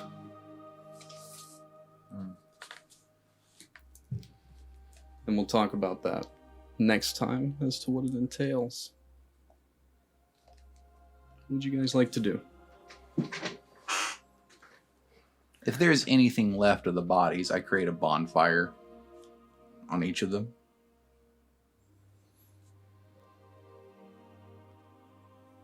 You think that Olin would like that?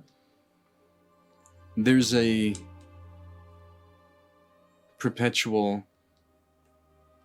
roars of sadness from across the jungle, as if it knows what just happened.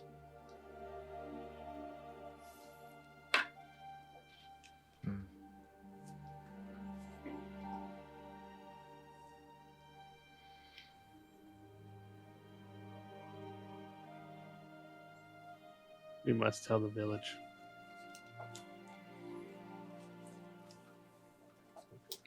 Yeah.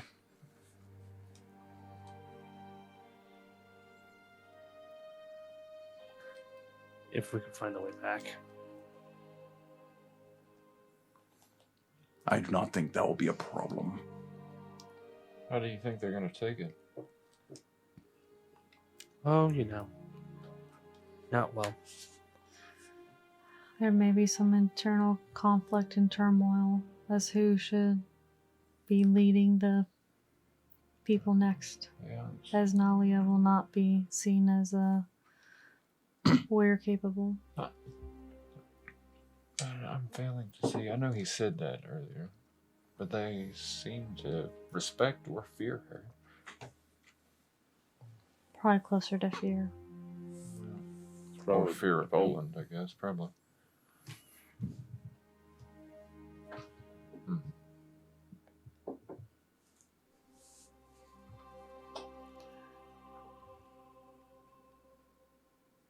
We just may have to keep an eye on her when we get back to the village. Mm-hmm. If they're going to make a move, it'll be quick. Yeah.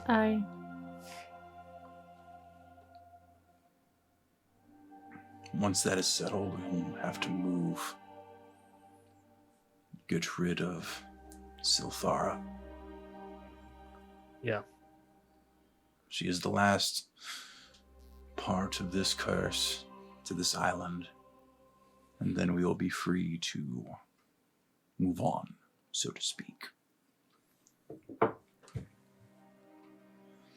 However, we do need to warn the clan. Let them mourn in their own way. And Osirosa?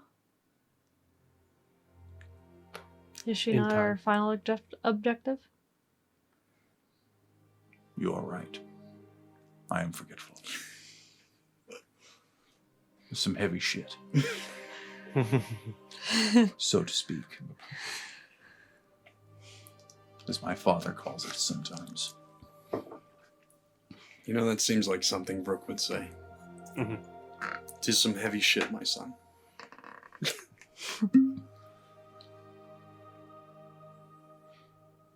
Well, we better get a move on. Yeah. Is there any other conversation to be had as you walk back to the Pride's Hearth?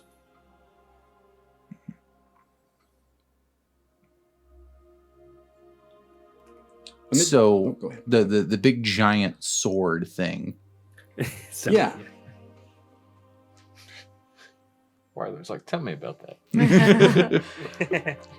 It looks like a sword that probably a stone giant would have wielded. So it's pretty big, but I mean, there's some strong lads in the party.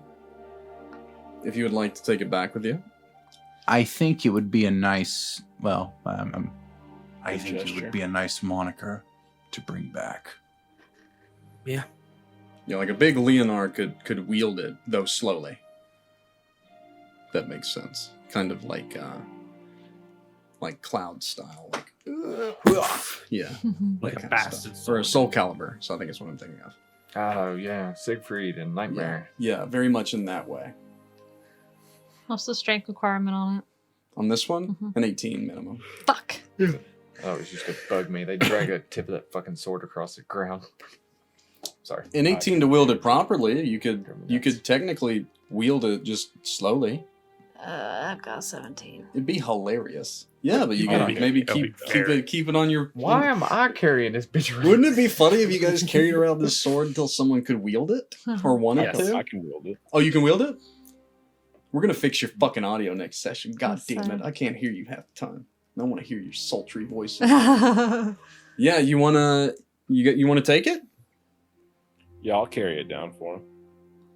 Yeah, the rest of you are kind of like, it's kind of heavy. He just kind of spear in one hand. I expect Seems about nothing. right. I expect nothing less. It's actually really fitting because I wrote it in as a sword of a stone giant, so you can just put it in your inventory as sword of stone, which is very fitting to you. I feel. Yeah. Hilarious. I So- literally go. I expect nothing less of. I'll give you the stats A for it for next session. In case confidant. you want to use it. That'd be pretty cool. Pretty cool. But you have a really cool weapon too, so who knows? Maybe you'll be swapping them out in battle. Need to hit something real hard, real quick. So anyway, back into it here toward the end of the session. Is there any other conversation to be had before we reach the Pride's Hearth?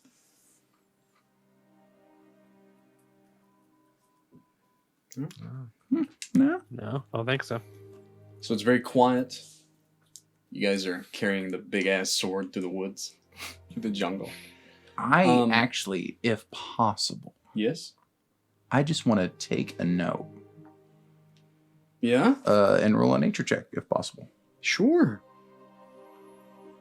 On what? I want to see I want to see if I notice the activity, because they were creatures, but because we were in the presence of Oland, Yeah. it was kind of interrupted, Right, so yeah. to speak. I'd like to Roll take for your a nature check, yeah. This could actually glean something very interesting. 18. So, Everett, what do you do with the cloak? I'd say I haven't put it on. I'm just gonna hold Carrying it? Yeah. Okay. As he's carrying it, you notice creatures like foxes and panthers within the jungle line of foliage. Even serpents, hares, crickets, bugs. It's very Disney fairy tale all the moment. As he walks by holding that cloak, you watch down to the smallest creature, almost seeming to bow in its presence as it goes by. You notice that the whole jungle is mourning the death of Oland.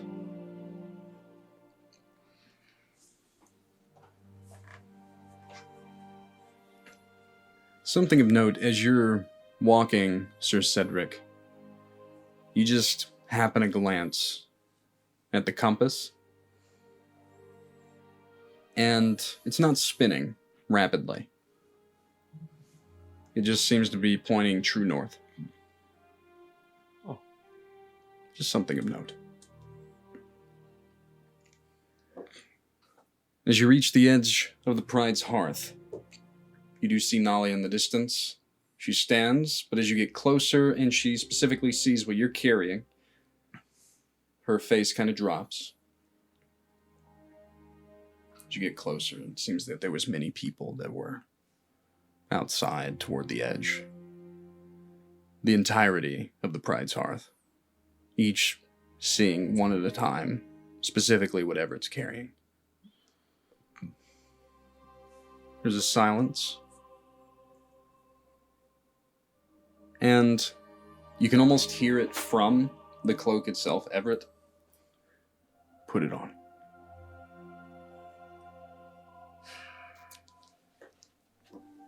Put it on. You can whip it around, and you fit it to your shoulders. It almost aids you in affixing itself. As the moonlight really bathes the Pride's Hearth, you watch as all of the villagers begin to kneel before Everett. And that's where we will end tonight's session. Oh, Alex is king of the jungle once more. yes. Here's his island. He doesn't have a planet this time. You gotta start small, then you get bigger. Yes. It's always you, Alex. You're the one who Look. has to lead. Yeah, y'all are gonna have to start killing innocents, okay? I can't keep doing this. It's stressful. We'll take one, okay? You got the first. I offered to incinerate him. He did. He wanted to die by the sword. I didn't. There was no it's fair. planning of who was gonna do the final blow. There was no planning on if Olin was actually gonna die. He took way too much damage, unfortunately. Yeah, I kept dragging. I dragged him away. Finally, I should have done it the first Yeah. goddamn time. I'm not gonna pull the veil back and say what would have happened if he would have lived, because that's not what happened here. We have to play on what happens. The dice decide, and tonight the dice decided. And Everett decided to deal the final blow, and now you have it's technically the cape of Oland, but wear it proudly. Yeah. It just is. Well, we're pride, man. You were the most I get it. befitting person because you were unwilling to the whole situation from the beginning and was ready to go and get me the fuck out of here, and then in the end you're the one that, that walks back to the village Fuck, with this- it. Yeah, that does. So it's very fitting. So, and did you like to know that you figured out you have a brother and father? Mm. Yeah, that's fun. You had a great introduction. Yeah. I'm so excited to see what happens with your character amidst the party. I got to I incinerate. don't like it. I got to incinerate a cat. Mm-hmm. You guys still have probably quite a few That sessions sounds bad. ahead of you to get out of Sorborg, but Oh, Wyler, did you notice you're in a party full of humans? Yes. Oh, yeah. 4 humans and a orc my- go walking. Yeah. Can't wait to get Sir Cedric back out there to see what's happened in the time that he's been gone. I feel like I'm gonna get everyone murdered, like more so We'll from just- the evil people and the good people. Wait till Brunika fills you in on what his father told him about the council and this. Oh Ithran no, that's creature. not. Yeah, I'm waiting for that. Yeah, that's gonna be really good. Yeah, I have some more heavy shit. You should. I feel Lay like down at your lap. Full of good news. Ian's playing his character well though because he's a holy paladin. He's not a vengeance paladin this campaign. I feel like if he was playing a vengeance paladin, heads would have already been rolling. Oh God, everyone. Yeah, He's kind of rolling with the punches, as it were. yeah. I'm trying to be good. Yeah. Who knows? Maybe I'll bring the vengeance out of you throughout the course of this campaign. We'll see. You're both glorious and vengeful. Dude, I can't wait to see if a paladin is played in this campaign at some point and tries to break their oath. That's gonna be fun ever it happens. Yeah. This is a very faith-based campaign, so lots of questions still to be answered and asked and played through. Can't wait to see how you guys fare in Sorborg. You have 2 more heads of their respective pride to deal with. To decapitate. To break the chains of Sorborg, as it will. So, Burn them all. burn them all. But yeah, the new riff was good, huh? Yes, Yeah, sir? it actually was really good. Yeah. That's what I meant to ask. Are they are the Shinroans openly hostile to like anything that comes near the island? Anything that comes near their section of the island. Yeah. They're kind of, So if you look on the period. map, they're kind of in their own secluded spot. Yeah. Sarosa's Maw, and then I've already forgot the name of the island for them. It's a temple, is what it is. Temple of Shinroans. The snakes. Oh fuck, the serpent's coil, I believe. Yeah, that sounds about right. Yeah, they're not nice. You haven't ran into them yet, but I mean, what it is just you have 3 leaders, and one of them's gone, and the heads of all need to roll for the pact of Ero to be broken. So, yeah, we'll see what happens. We'll see what happens. So, I don't know, man. Interesting stuff. We're gonna knock on the Tigran Canopy's door and be like, "Hey, can we kill your leader?" Real Trust quick. me. Trust me. bro. It's Trust me, gonna bro, we need to list kill this him. curse, okay? Just Yep. For Yeah, humans and orc, we got this. Definitely look over the Pride's Hearth on Legend Keeper throughout the next week to get an idea of the NPCs in case you guys want to make any connections with any of those. Hopefully we'll elaborate more on Nalia too. I think she's a really interesting NPC. Yeah. So Mhm. who knows? You might take someone from this place. We'll see what happens. I want Nalia.